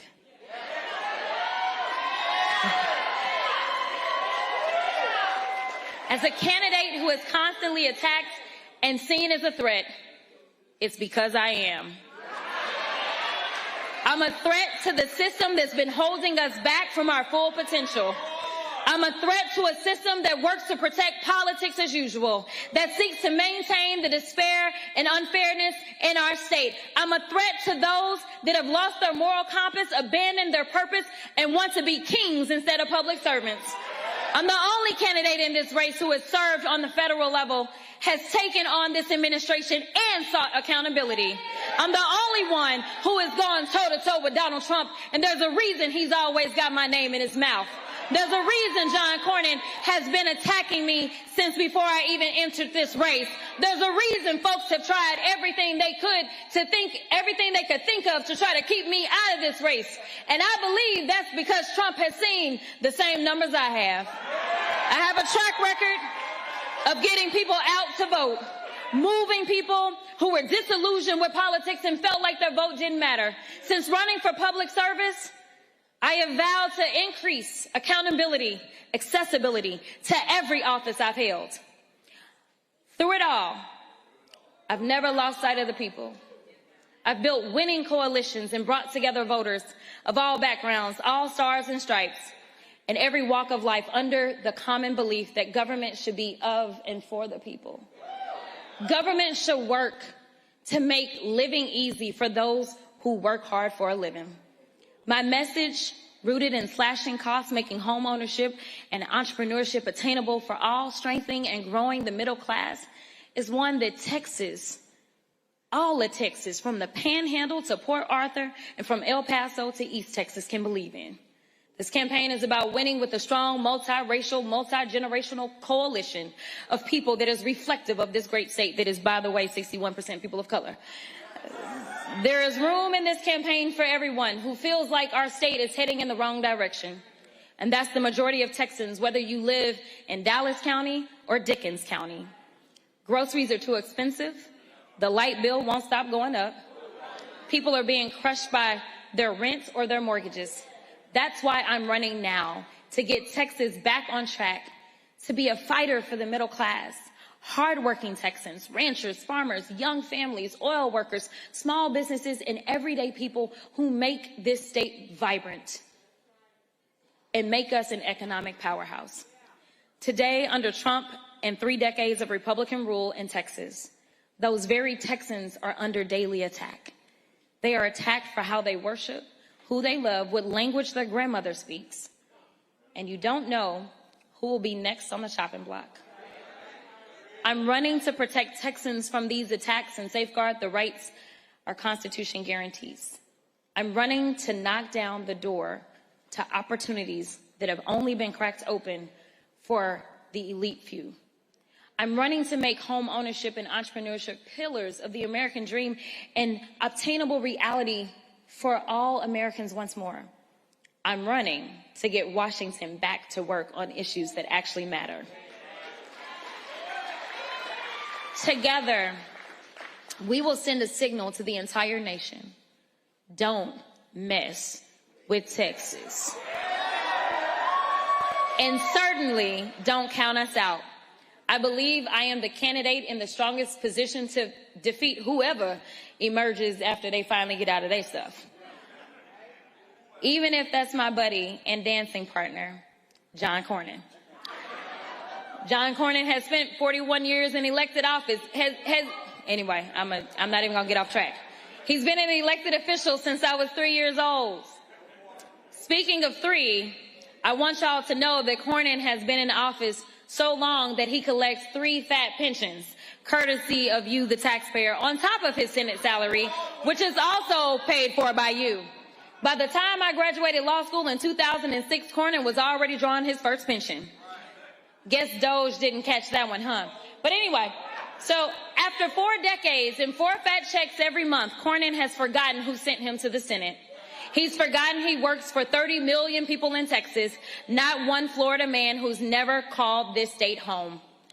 About 2 pensions ago, Cornyn used to actually try and help Texas. He used to speak out against Trump, the candidate, and denounce the border wall. What happened, Big John? Because now all you're doing is bending the knee, kissing the ring, and running ads about how you vote 99% of the time with Trump. Well, John, I kept telling you, you had a 1% problem. And the problem is putting the 1% of Americans who are billionaires before the 99% of us who have to wake up every day, clock in, and hustle to make ends meet. The 99% of us who had to go out and earn what is ours. It wasn't handed to us by Daddy. At a time such as this, we cannot afford to have a senator who cowers away from a fight worth fighting. I will be tougher on behalf of all 30 million Texans. At the end of the day, the Republicans, they know they're in hot water. They shut the government down for more than 40 days and 40 nights while people scramble to make ends meet and keep America open. His economic policies and his tariffs have drained our bank accounts, forcing millions to live paycheck to paycheck. While SNAP funding hung in the balance and families had to figure out how they'd even put bread and water on the table, mothers fed their children bread with butter and a sprinkle of sugar to quiet those growling tummies. And while this was the reality for middle America, Trump and his cronies were busy planning a lavish Thanksgiving feast. Now, Christmas is around the corner, and after a whole year of office with Trump, what has he done? Absolutely nothing to fulfill his #1 campaign promise, which was to bring down costs. Well, prices have tripled since Trump became president, and we're all feeling it. When I first got to Congress, I served on the Agriculture Committee. I worked on the Farm Bill and SNAP. And let me tell you, between delaying the Farm Bill, offering no real solutions on immigration, slashing SNAP, and slapping on tariffs, nobody has been hit harder than our farmers, ranchers, and the millions who grow our food. At a time when farmers are filing record bankruptcies, when grocery stores are going up even more to cover the cost of all of their economic loss activity because of the SNAP cuts, and as more rural hospitals close in Texas than anywhere else, how can our senator go along with this? How can he vote for 99% of this and then ask for yet another term with a straight face? John, you listening? You're the only one in Texas who gets 4 checks to do 1 job. Meanwhile, there are households where both parents work 2 jobs. The oldest child has to get a job as soon as they legally can, and still the family is barely keeping their head above water.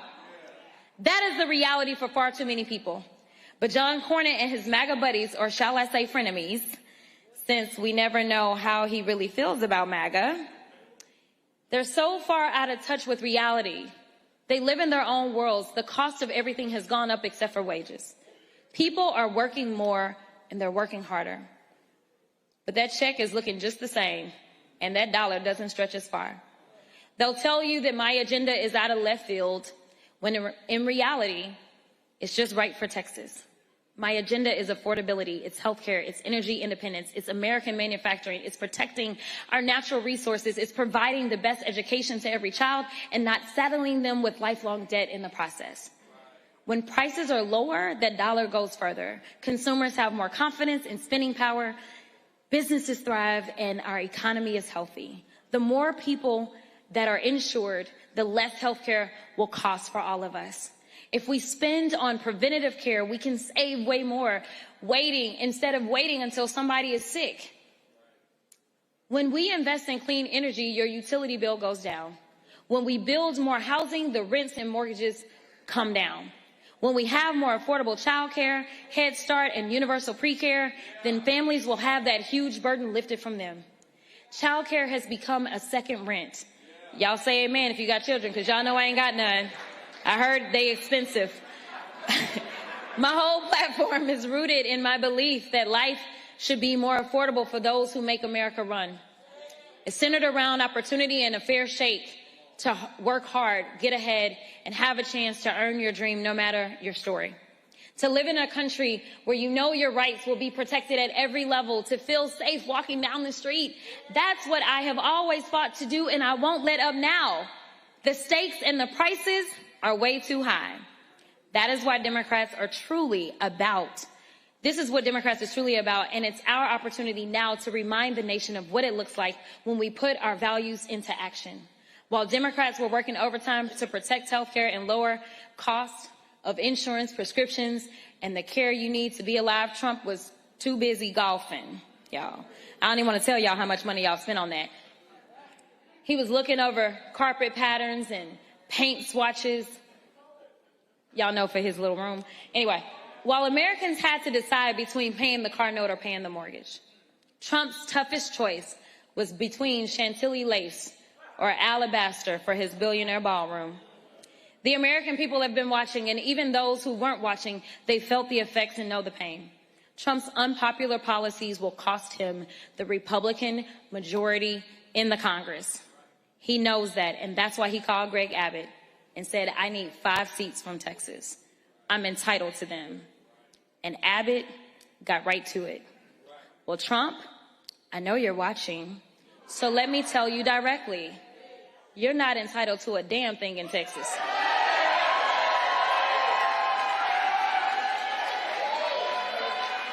You better get to work, because I'm coming for you. He knew he would lose.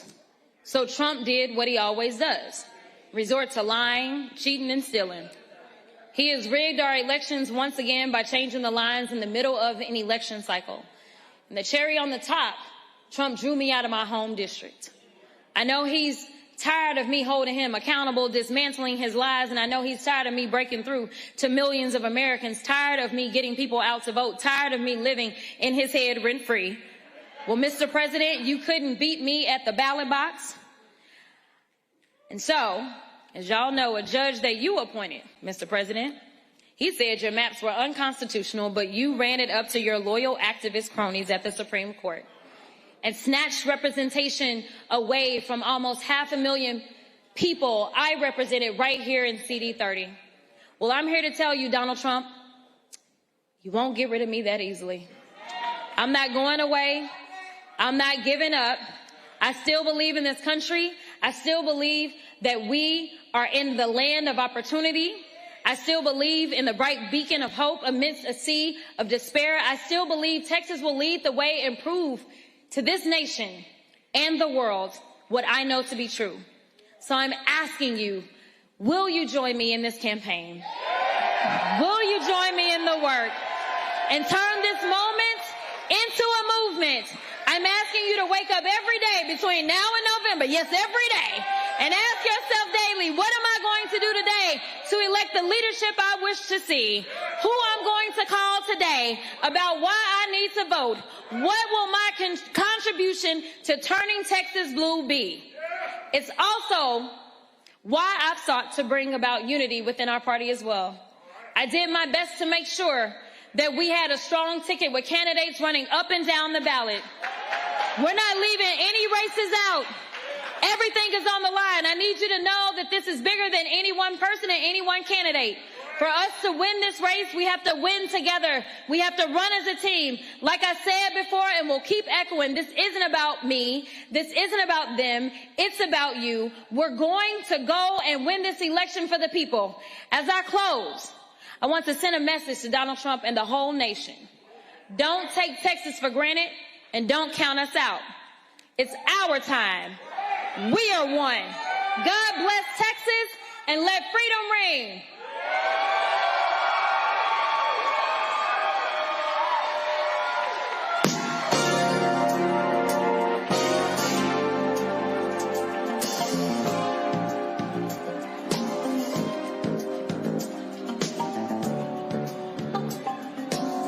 All right, everybody, let's give it up one more time for the next U.S. Senator from the state of Texas. All right. If everybody can remain in their place temporarily, DJ. All right. So, my elected officials in the middle, if you can exit the same way you came in, my young lady on my right and your left will guide you. Everybody after that, can you please go to where the entrance door is and you'll line up there. And it isn't mandatory, but Jasmine wants to take a picture with you guys, so if we can do it in an orderly fashion, that would be great. Thank you so much. All right, folks, Congresswoman Jasmine Crockett just announced she's running for the United States Senate in Texas. Colin Allred, former Congressman Colin Allred, who ran for the U.S. Senate against Ted Cruz, was in the race. He dropped out today. He filed to run for Congress in District 33, so they ran in that particular race there, and so that's what's going on there. Let's bring in my panel, Randy Bryant, DEI disruptor, joining from D.C., Ome Congo Dominguez, Senior Professor of Electoral School of International Service, American University, State Representative Jolanda Jones of Texas. Jolanda, I'm going to start with you first.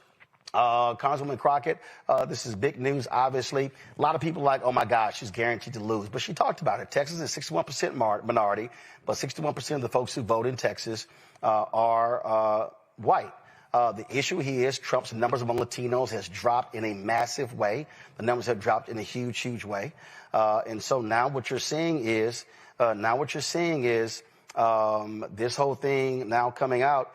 When you look at the numbers, she's saying, hey, Republicans are nervous, saying that if Ken Paxton beats Cornyn in the primary, they say, hey, Paxton is going to be in trouble.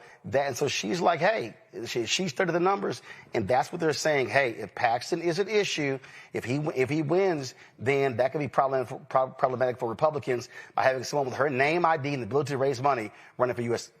Senate. Well, I think she said everything she was supposed to say. And I think that if anybody can motivate people to get out and vote who don't have faith in the system, I think it's probably her. And so, I mean, I'm excited to hear it. So I didn't know what she was going to say, but I think she hit all the nails on the head that she needed to hit. And as a person who lives in Texas, I'm sick of the people that we have as our senators. They never do anything for us. So I think that her running for Senate has caused a bunch of confusion in other places, but I think that'll all work itself out one way or the other. I mean, I've already heard all kind of conspiracy theories about what's going on in Dallas. And I also think it's interesting that Pastor Frederick Haynes, who I'm really good friends with, announced a run for Jasmine's seat. So I'm excited to see. Hopefully it'll help people down ballot everywhere in Texas. So I think if anybody can motivate Black people to come out to vote, it's probably her. So I'm excited. I mean, Texas needs to go in a different direction. And I think that what Trump intended for bad, I think God maybe end up having it go for good, because I, again, think it's going to help everywhere, including all those racistly gerrymandered seats. Absolutely. And, listen, a lot of people out here on Congo saying, well, she can't win. But the bottom line is, I remember they said, she referred to it, look in Georgia. You can't look at what's happening in Georgia and you can't win there. Somebody has to run. And you have to, listen, Texas has 254 counties. Democrats only have offices in 81. It's an unorganized state. Texas has the most eligible black voters of any state in the country. Significant Latino votes, many of them who are eligible but not registered to vote. And so Crockett's whole deal is, if she can appeal to younger voters, reach black voters in East Texas, get anywhere from 30% of the white vote, have a big black and Latino turnout, she says she thinks she has a shot. Yeah, she absolutely has a shot, and it's going to be interesting to see how people play her against Tallarico and you know, their differences. And I think people can talk a lot about the Hispanic vote and where that's going to go because people are so angry with Trump. But I actually think, Roland, that the biggest demographic that's going to be of interest in Texas is going to be the female vote. Because we don't talk about it on a national level in terms of a lot of the mainstream media networks, but some of these stories that are going on of what's happening with women and the abortion ban, so many of these stories we read in like ProPublica and all of these places, they're happening in Texas. And the stories that in terms of women just basically being shackled on some levels, also the challenges with it being illegal just to give consultation about abortions and all of those types of things, I think that's also going to rile up a lot of women. And that's not something that's new for Jasmine Crockett. She talked often about being on the campaign trail for Biden and Kamala and talking to women and hearing their stories. This is something that she's really passionate about. It is always something that she's been strong about. And I feel like that's going to be a strong case as well. And she's the only woman who was in this Senate race in Texas. And so I believe that Texas had the lowest voter turnout the second lowest voter turnout of the presidential election. I think with people like her and Tallarico being in the race, that's going to change exponentially. But quite honestly, Roland, I was hearing her talk so much and I was just thinking like, Crockett 28, and I'm like, okay, right, it's not the presidential. But my point is that she sounds so presidential and she sounds so ready. And that comes from somebody who's been battle tested from all of the experiences that she had. And I think that she would be a great representative for Texas. I hope they see the same way. Randy. She can win. Revolutionary things happen in times like this, times of great strife. And I believe that she does have an incredible chance of winning. She will get people to the polls. People want someone who will fight for them. And if Congresswoman Crockett has done nothing else the last several months, is that she has been the voice of the people. She has shown us that she is not scared in the face of the bullies that are running the administration right now. And people crave that. She provides hope to us, and we need that. So I believe her chances are actually better than some may think. And I think even Trump has worked to her favor. If he weren't scared, he would not mention her as much as he does. He recognizes her power. And so we need to recognize our power and not at all back up because of what the naysayers may say. I am behind her 100%, and I look forward to celebrating her victory. Hello, I'm Isaac Hayes III, founder and CEO of Fanbase, and I'm here with a very important message. We are at a turning point in the Black community where we must have equity in the apps we use that scale to billions of dollars. But this time, we own the infrastructure, we own the culture, and we shape the future. And Fanbase is the future. Fanbase combines the free functionality of Instagram, TikTok, and YouTube into an all-in-one platform built for the evolution of social media and monetization. With over 1.4 million users, that's real proof that we are shifting the conversation of tech ownership and equity for creators. So right now, I want you to go to startengine.com/fanbase and invest today. The minimum to invest is $399. That gets you 60 shares of stock in Fanbase at $665 a share. This marks a turning point in Black ownership of social media. If we don't take this opportunity to own social media right now, we will always be customers to our own creations. And that can't go on. So once again, go to startengine.com/fanbase and invest today. We must own the platforms where our voices live, our stories matter, and where our culture drives the world. Thank you.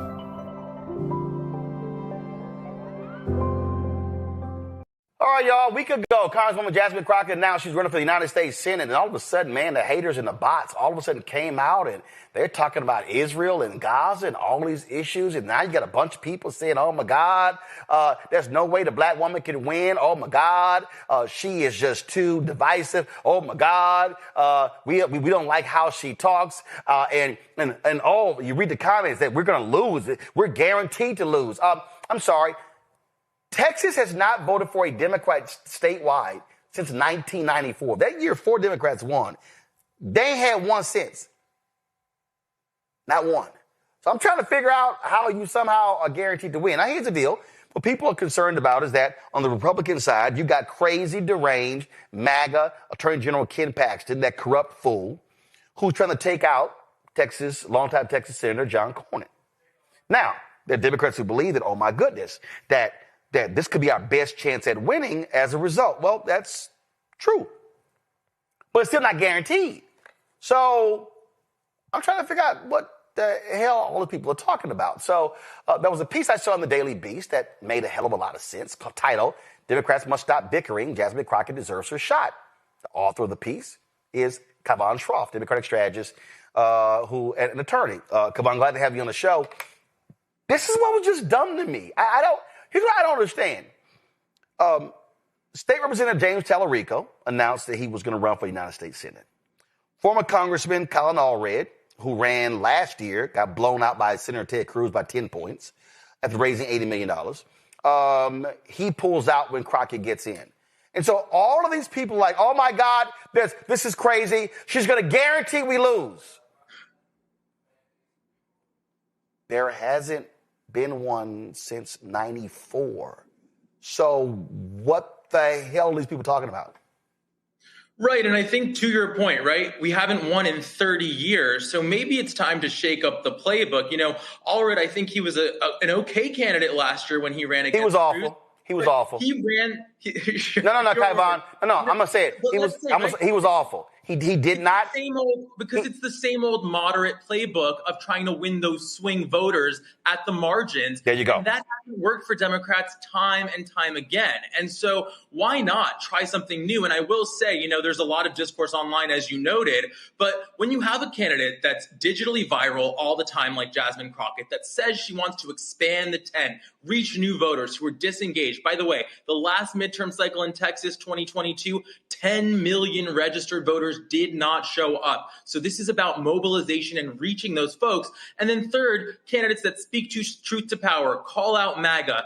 When it's a Graham Plattner, when it's a Zoran Mamdani, when it's an Afton Ben, when it's a white person or a man, they get anointed the future of the party. When it's Jasmine Crockett, suddenly everybody's pearl clutching, and she doesn't even deserve to get in the primary. By the way, when have you ever heard this said about a white man? She shouldn't get in the primary because she's going to win the primary. That's the problem people have with her.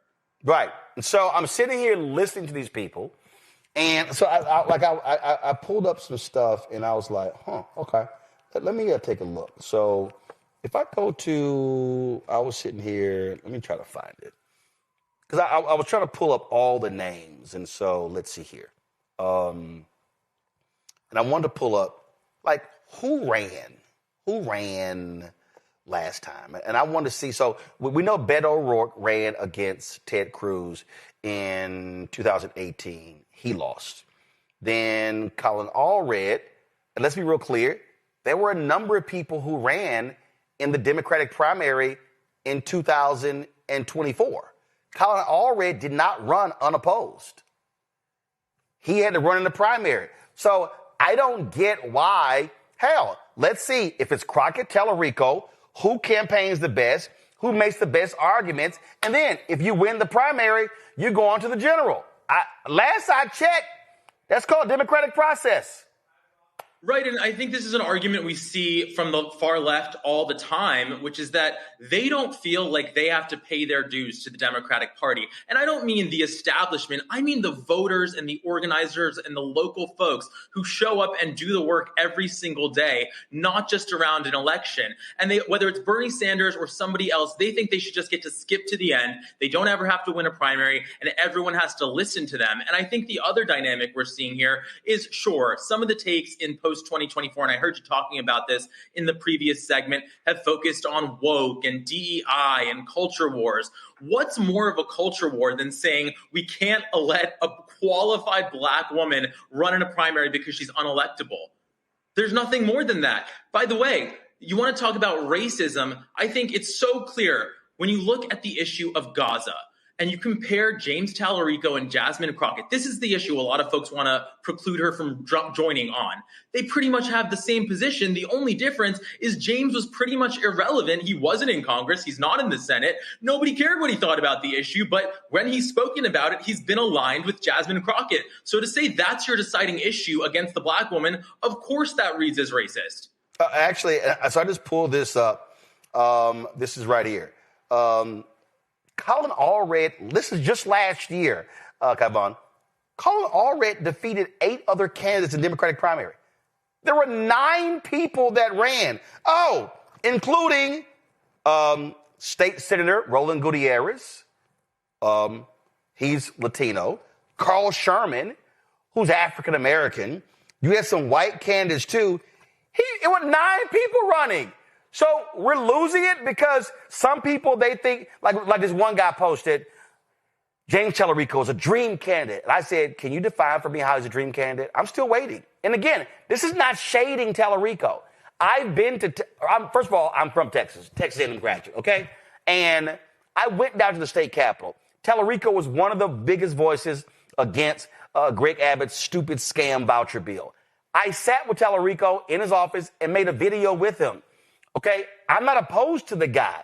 What I'm opposed to are these ignorant Democratic progressives, and most of the ones I see talking ain't even from Texas. They got no vote whatsoever, opining on a Texas primary when they don't know shit about Texas. And also, it is interesting, right? I agree with you. You know, I think James Tallarico brings some different ideas and a different approach to the table, much like Jasmine Crockett. And so the idea is we have 2 candidates trying a new approach, trying to reach new voters with a different message. Let them both get out there and communicate instead of forcing somebody out of the race before they've even had the chance to compete. And I will say the other thing that seems so messed up about this conversation, for lack of a better word, is that the idea that Jasmine Crockett is so dumb that she got tricked or duped into joining this race. And I think, first of all, this is somebody who's gotten themselves elected to Congress. She's an attorney. She's proven at every hearing that she is absolutely aware of her own facts. She knows how to do the research. There's no chance that's the reality of the situation. Mind you, at the same time, the same critics of her were running around with an NRC SC poll talking about Graham Plattner and justifying his run with that data. So there's just so much hypocrisy in this conversation. And it's interesting to see James Tallarico obviously felt that this is going to be a drag on him, the toxic online mob that's supporting him, that he had to put out a video after Crockett announced, basically saying, we're going to treat her with respect. We're going to talk about our ideas. And I think that's good leadership from him. Of course, are they going to listen? We'll see. Kaivan, I got another one for you. The 2020 Texas Democratic primary. There were 12 people who ran. There were 12 candidates. MJ Hagar and Royce West, State Senator Royce West, they went to a runoff. Hagar beats West, who's African-American, Hagar, who's white.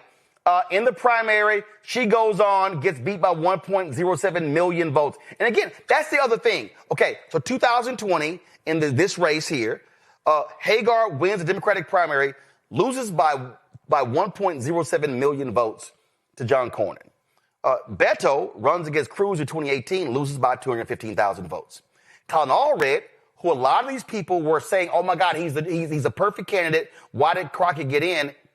He lost by 960,000 votes to Ted Cruz. So let's see here. So if you're trying to win Texas, let's see. 61% of Texas is minority, meaning Latino and Black, Asian, Native American. But 61% of the people who vote are white. So let's see. Congresswoman Crockett is saying, yo, I'm not trying to compete for Republican voters. I'm not going to be Republican light.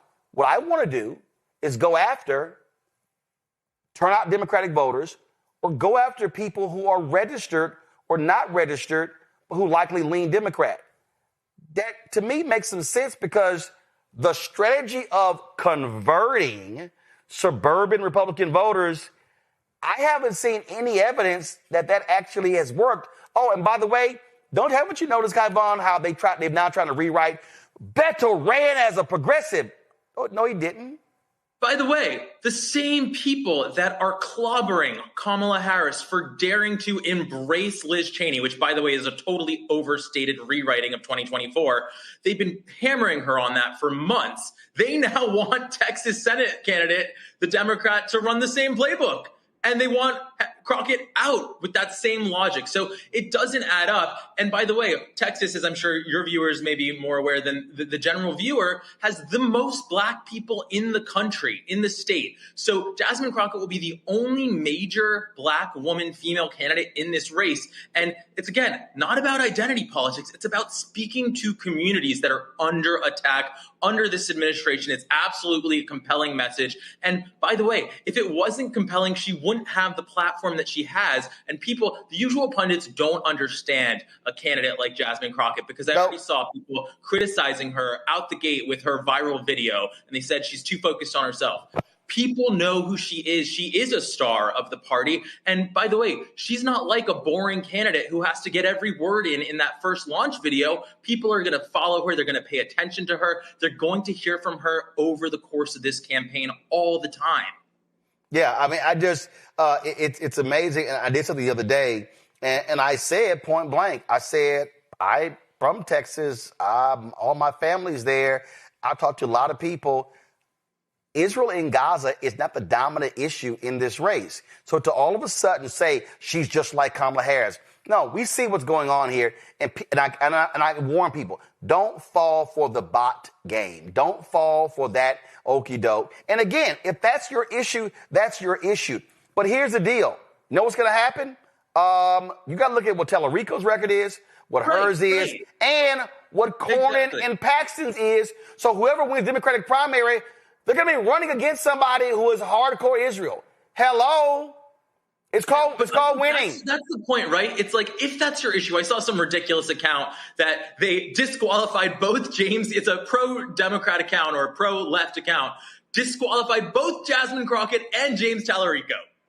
They put a big social media post out with an X on both of them. So what do you want? So you're not part of anything. You don't care. You just want to get engagement. You just want to sort of be a detractor and be angry. But certainly that approach is not a solution where, okay, Democrats have no candidate that meets your purity test. But to your point, if you compare these candidates on that issue and you say it's your issue and somehow you magically come down that only Jasmine Crockett is disqualified, then we have to talk about your other biases and incentives there, because it's so blatant. They have the same position.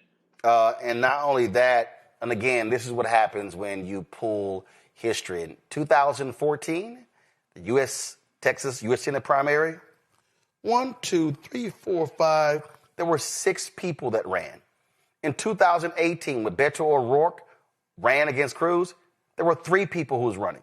So I don't get these people who somehow think, oh, no, let's just have one person coast to victory.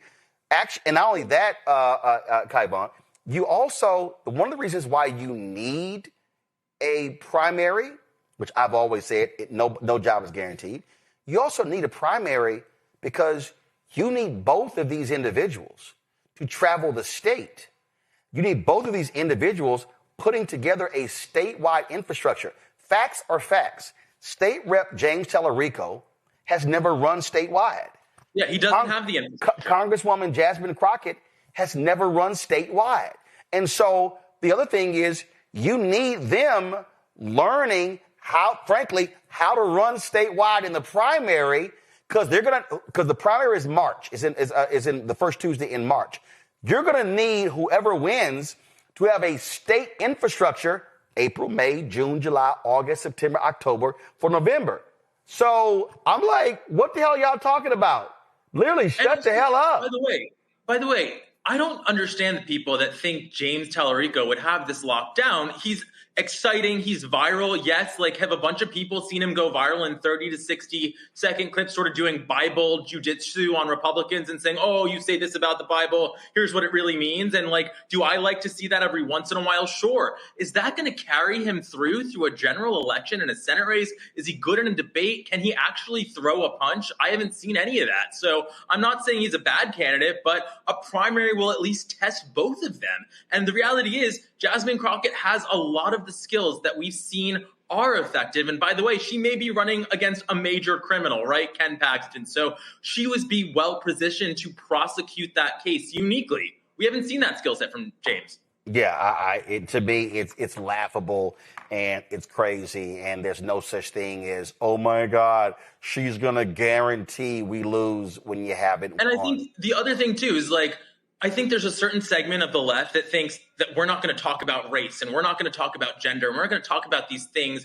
because that was their takeaway from 2024, that we focused on that too much. First of all, we just had an election cycle that I think proves that's not the case. We've already made gains back with the young voters, Latino voters. Seems to be very laser focused on short-term economic ups and downs, which has always been the case in politics. So I think that's way overhyped. But when you are blatantly racist against a candidate like Jasmine Crockett, by the way, right, talking about her, why are we reading articles in national media about her acrylic nails and her fake eyelashes, and they're so angry that she was the background on her phone? I mean, get a grip. Obviously, that's worthy of pushing back on hard. And I have to say, I really admire and appreciate your show, because if you look at the new media ecosystem that Democrats have built, it is so non-diverse, and they are losing the perspective on so much of the party and the base of the party on these issues.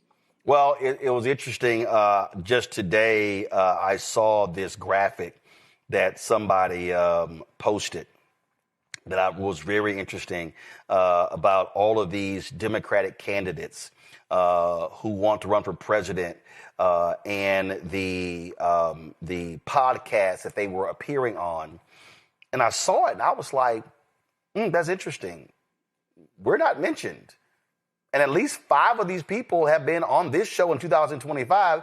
So I DM'd and tagged the person who put the list together and said, you listened to 431 podcasts. How many of those were black?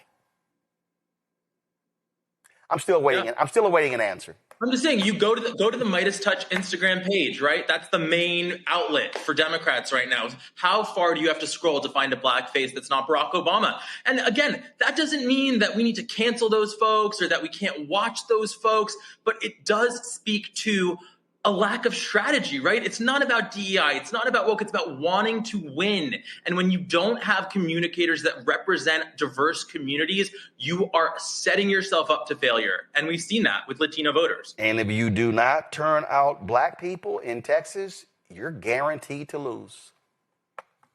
You kind of need them. Kai Vaughn, I appreciate it. Thanks a lot. Thank you. Thank you very much. Go to my panel. To me, this ain't that hard, Randy. It ain't that hard. And again, I believe in competition.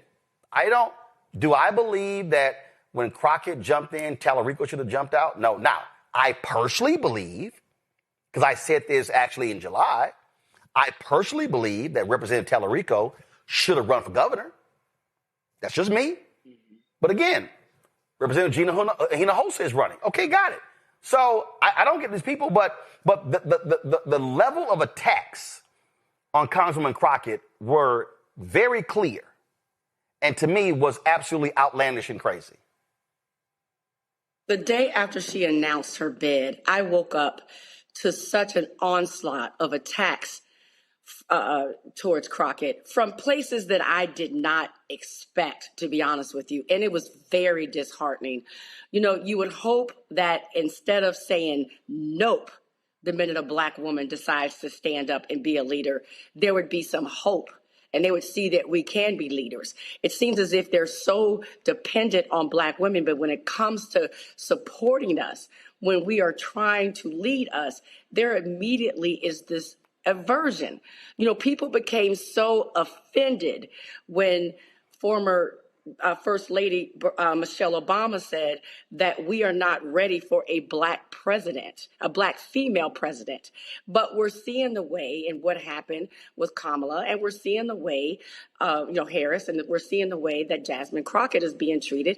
I mean, she really spoke some truth.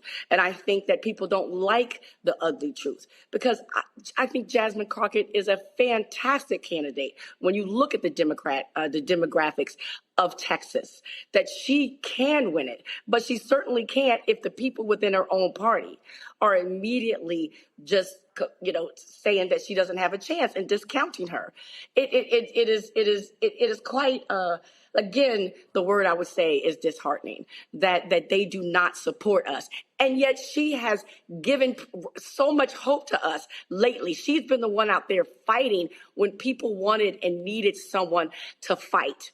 And I think people want someone who will fight for us, and that shows a level of strength.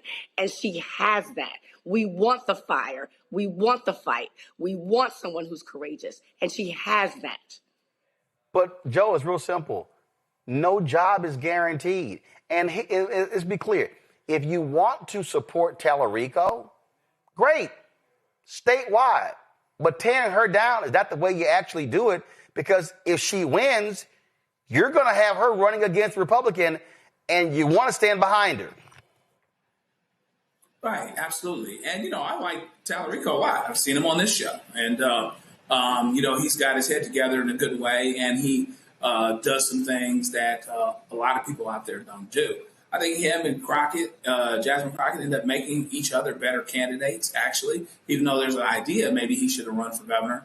But that being said, I think they end up making each other better candidates. And in any event, people shouldn't be coming out of a bag because of sisters running, okay? And here's the deal. Like, it ain't like, again, the Democrats can say, we haven't won one since what? In Texas since what? Ann Richards or whoever it was. It's not like they can say, well, let's get the white guys back because the white guys are the ones that are winning. No. Right. Nobody's winning. So they got to do something different any way you look at it. And why not have somebody up in there that's fighting and that's doing what needs to be done and that can connect to people? So, and then let the people decide. But there is some fear that the Republicans have. The Democrats fear that they fear that she'll lose. But maybe they also fear what the Republicans feel. There's some white Democrats out there that don't want the sister to win, maybe. And so let the people decide. Let all the people decide. And the great thing about Jasmine Crockett is that I think she can bring more people to the table to vote. Folks that are going to be excited about voting, that are going to want to vote, and that they see an actual fighter. Because right now, the reason why Jasmine Crockett has the lane that she does, she did what she did anyway. The reason why she's getting so much national attention is because she's a fighter. It's because she is in Donald Trump's cranium. Donald Trump probably talking about her behind closed doors right now, like she has a tail. She is in his brain, big time. And so, you know what? That's a pretty good start. So let her roll, let her ride. Let's support who we want to support. And, Democrats don't seem to know how to win in Texas anyway. So, hell, let's try something else. This is what I always say when you have stuck on stupid Democrats, Mustafa. Well, Black brilliance, Black excellence is always threatening, right? So I'm not going to take anything away from the other candidate who will be a part of the primary or others who might get in.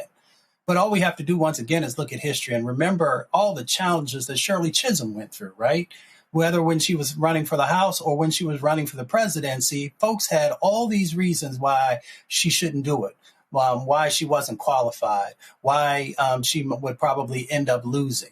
So all you have to do is then also take a look here in this moment. You see a number of the very same things from people inside of the same parties who are saying the same things about Jasmine Crockett, even though she is proven to be a 21st century candidate, right? Because she's been able to be elected. She's been able to mobilize individuals. She's been able to bring a set of energy that many other candidates would love to be able to have.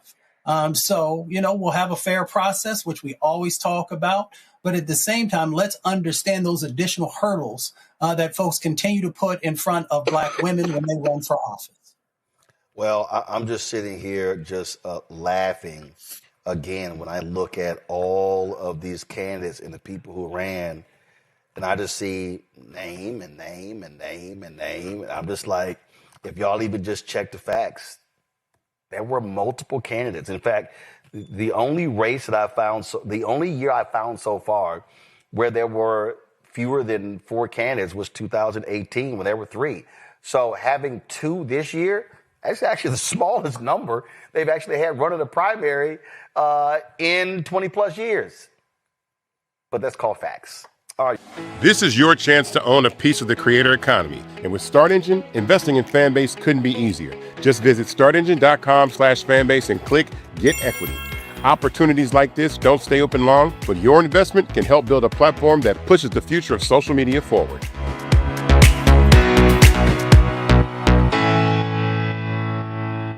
But the last time that I checked, Republicans continue to offer us concepts of a plan instead of actual plans because they would rather campaign on the chaos instead of fixing it. Representative Jasmine Crockett dismantles Donald Trump's immigration narrative piece by piece and says the quiet part out loud. She calls out Trump's agenda as openly racist, unconstitutional, and rooted in cruelty, not public safety.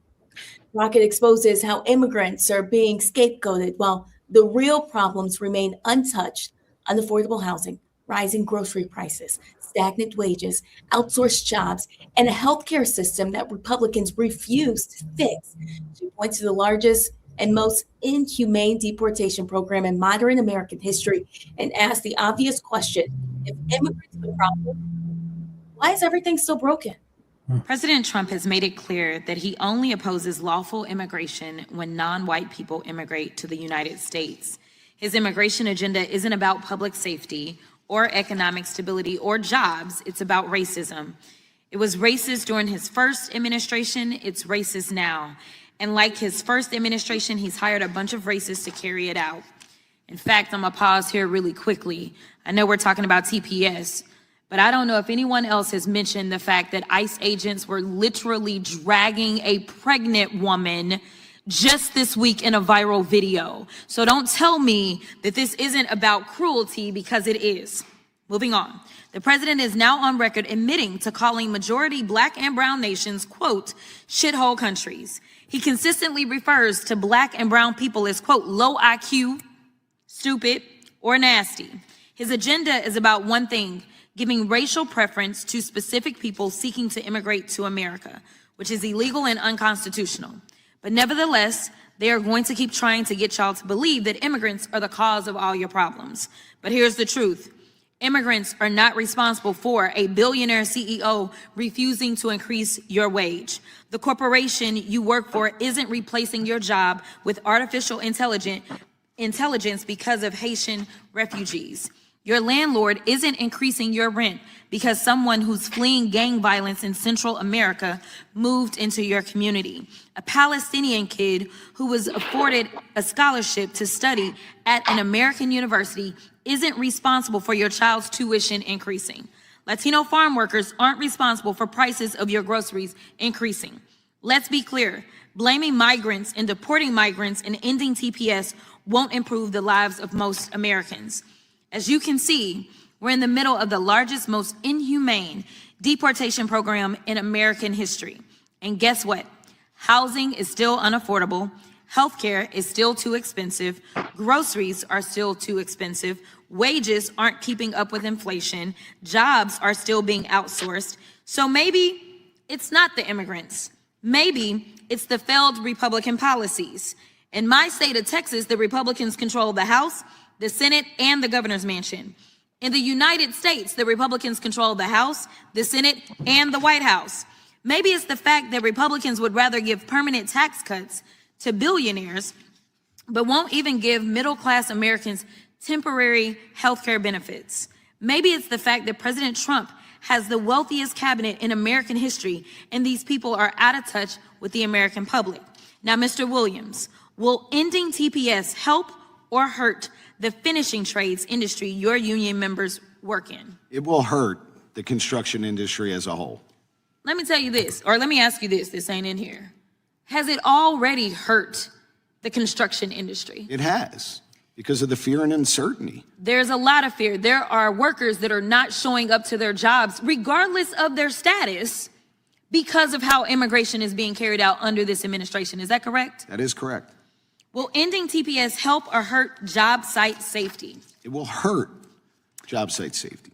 Will ending TPS help or hurt affordability in our communities? It will hurt affordability in our community. Exactly. As people are complaining about the fact that housing is up, you've got to think about what those input costs look like. Those input costs, besides the fact that he's been reckless and ridiculous and not been reined in as it relates to the tariffs, and we know that we get a lot of lumber out of Canada. We want to fight with Canada. We want to fight with Mexico. And then we want to tell people that have come here and are going through the process, and I'm not going to say that any process is perfect, but the last time that I checked, Republicans continue to offer us concepts of a plan instead of actual plans because they would rather campaign on the chaos instead of fixing it. Listen, none of us sitting here, whether you're a Democrat or a Republican, wants to be unsafe in our country. I want to be clear. I don't want a criminal in my neighborhood either. But going after all of these countries, when we talk about, it looks like they want to end TPS for Burma and El Salvador and Ethiopia and Haiti and Lebanon and Somalia and South Sudan and Syria. They actually do have Ukraine got extended a little bit and Yemen got extended a little bit. But the vast majority of these countries, there's one thing in common. A lot of those people from those countries have a little bit of melanin in their skin. With that, I will yield. Well, Dr. Ali, I want to ask you, is Crockett onto something? Are these policies racist and unconstitutional? Well, I'll say it like my auntie would say is, Congresswoman Crockett just told it like a TI is, because everything that she laid out is the truth. I mean, all you have to do is look at the sets of actions that are there and whom they are focusing upon. So let's be very clear. If America was serious about immigration reform, it has had the opportunity to create 21st century immigration policy that's full of justice and equality and fairness. And we know that the current president actually blocked folks from actually moving forward on a very conservative immigration bill because they were not interested in actually putting anything in place that could help us to address the issue that is at hand. So, if you vote for evil, you are going to get evil policy. You are going to get evil actions. And ultimately, you are going to begin to just completely break down every sensibility that exists inside of a country. So, yes, we can talk about it in the nuts and bolts of policy and law, but we also have to bring spirituality into this conversation because these sets of actions are inhuman. And that's just the reality of what we're seeing play out. Dr. Walker, what's your response? Yeah, I think one of the things to keep in mind is as we, move to 2026, that these policies, a lot of these individuals have jobs. And we just, obviously highlighted here this construction in particular, but they work in all kinds of industries. And if those individuals aren't showing up for work, their kids aren't showing up for school, it negatively impacts the United States and the U.S. economy. We talked about, Mr. Brown talked about that we're not getting the correct statistics that we really should be. And I agree. And I think as we continue to debate this issue over, immigration, and there are millions of Americans that voted for this. And we need to question about morality because for those who supported these policies and the things we've highlighted just on the show tonight or on a number of other shows on during this hour when we talk to Roland and other guests, is that we see a trend that will continue to 2026. And quite frankly, some of the plans that the administration has or will continue to implement are diabolical. And they're the kind of things that, the UN historically would say these are human rights violations in terms of how we're incarcerating people and how we're terrifying. People are terrified living in their own communities and refuse to show up for work or school. And so it's a moral quandary for this country that we're going to have to figure out now because of a proposed democracy in which we're supposed to be, we're losing it quickly. Mr. Brown. Well, as usual, Congresswoman Crockett lays it out so everyone can understand, and she's exactly right. As we talk about, as the good doctor just mentioned, elections have consequences, and for folks that got bamboozled by this con man, they have another chance, another bite at the apple in less than a year, and can basically say, you know what, I know they'll never acknowledge, and a lot of us have friends that voted for 47 and tried to make up excuses of why. And now, of course, they all regret it, but they don't want to say it because they don't want, obviously, any of us to say, we told you so. But nonetheless, they have another chance for more humane or at least legitimate debate in the halls of Congress about what is the best path for immigration. Clearly, this is not it, because when white supremacy is at the center of what your policies are all about, it's not going to change. They don't care about what a court says. They don't care about, frankly, what we say on this show or other pundits say on other shows. They want to make sure that they make this country as less brown and black as possible. And that's really the goal. And a lot of people could care less about policy as long as that is the agenda. So they have another bite at the apple, hopefully in less than a year. Hakeem Jeffries will have the gavel, and it won't stop these terrible and mean, inhumane policies, but it certainly can put some hurdles and some speed bumps in that path. And frankly, if we get even luckier and the Senate, which is now in play, very difficult, but if even the Senate flips, I mean, then obviously then the agenda does stop. So let's just see what happens, and hopefully people pull the lever the right way this time. It's another reminder about just how important it is to vote. Violent white supremacy is, quote, the most persistent and lethal threat in the homeland. The greatest terrorist threat to the homeland is the homegrown violent restraint, including hate crime committed on behalf of some kind of white supremacist ideology. They are coming after everything in Black America. MAGA and Donald Trump are specifically targeting Black America. They are going after the money. Attack Black Lives Matter. Attack critical race. Attack woke, DEI. MAGA wants to defund Black America. This is a perfect example of their desire to completely degrade and de-emphasize Black people.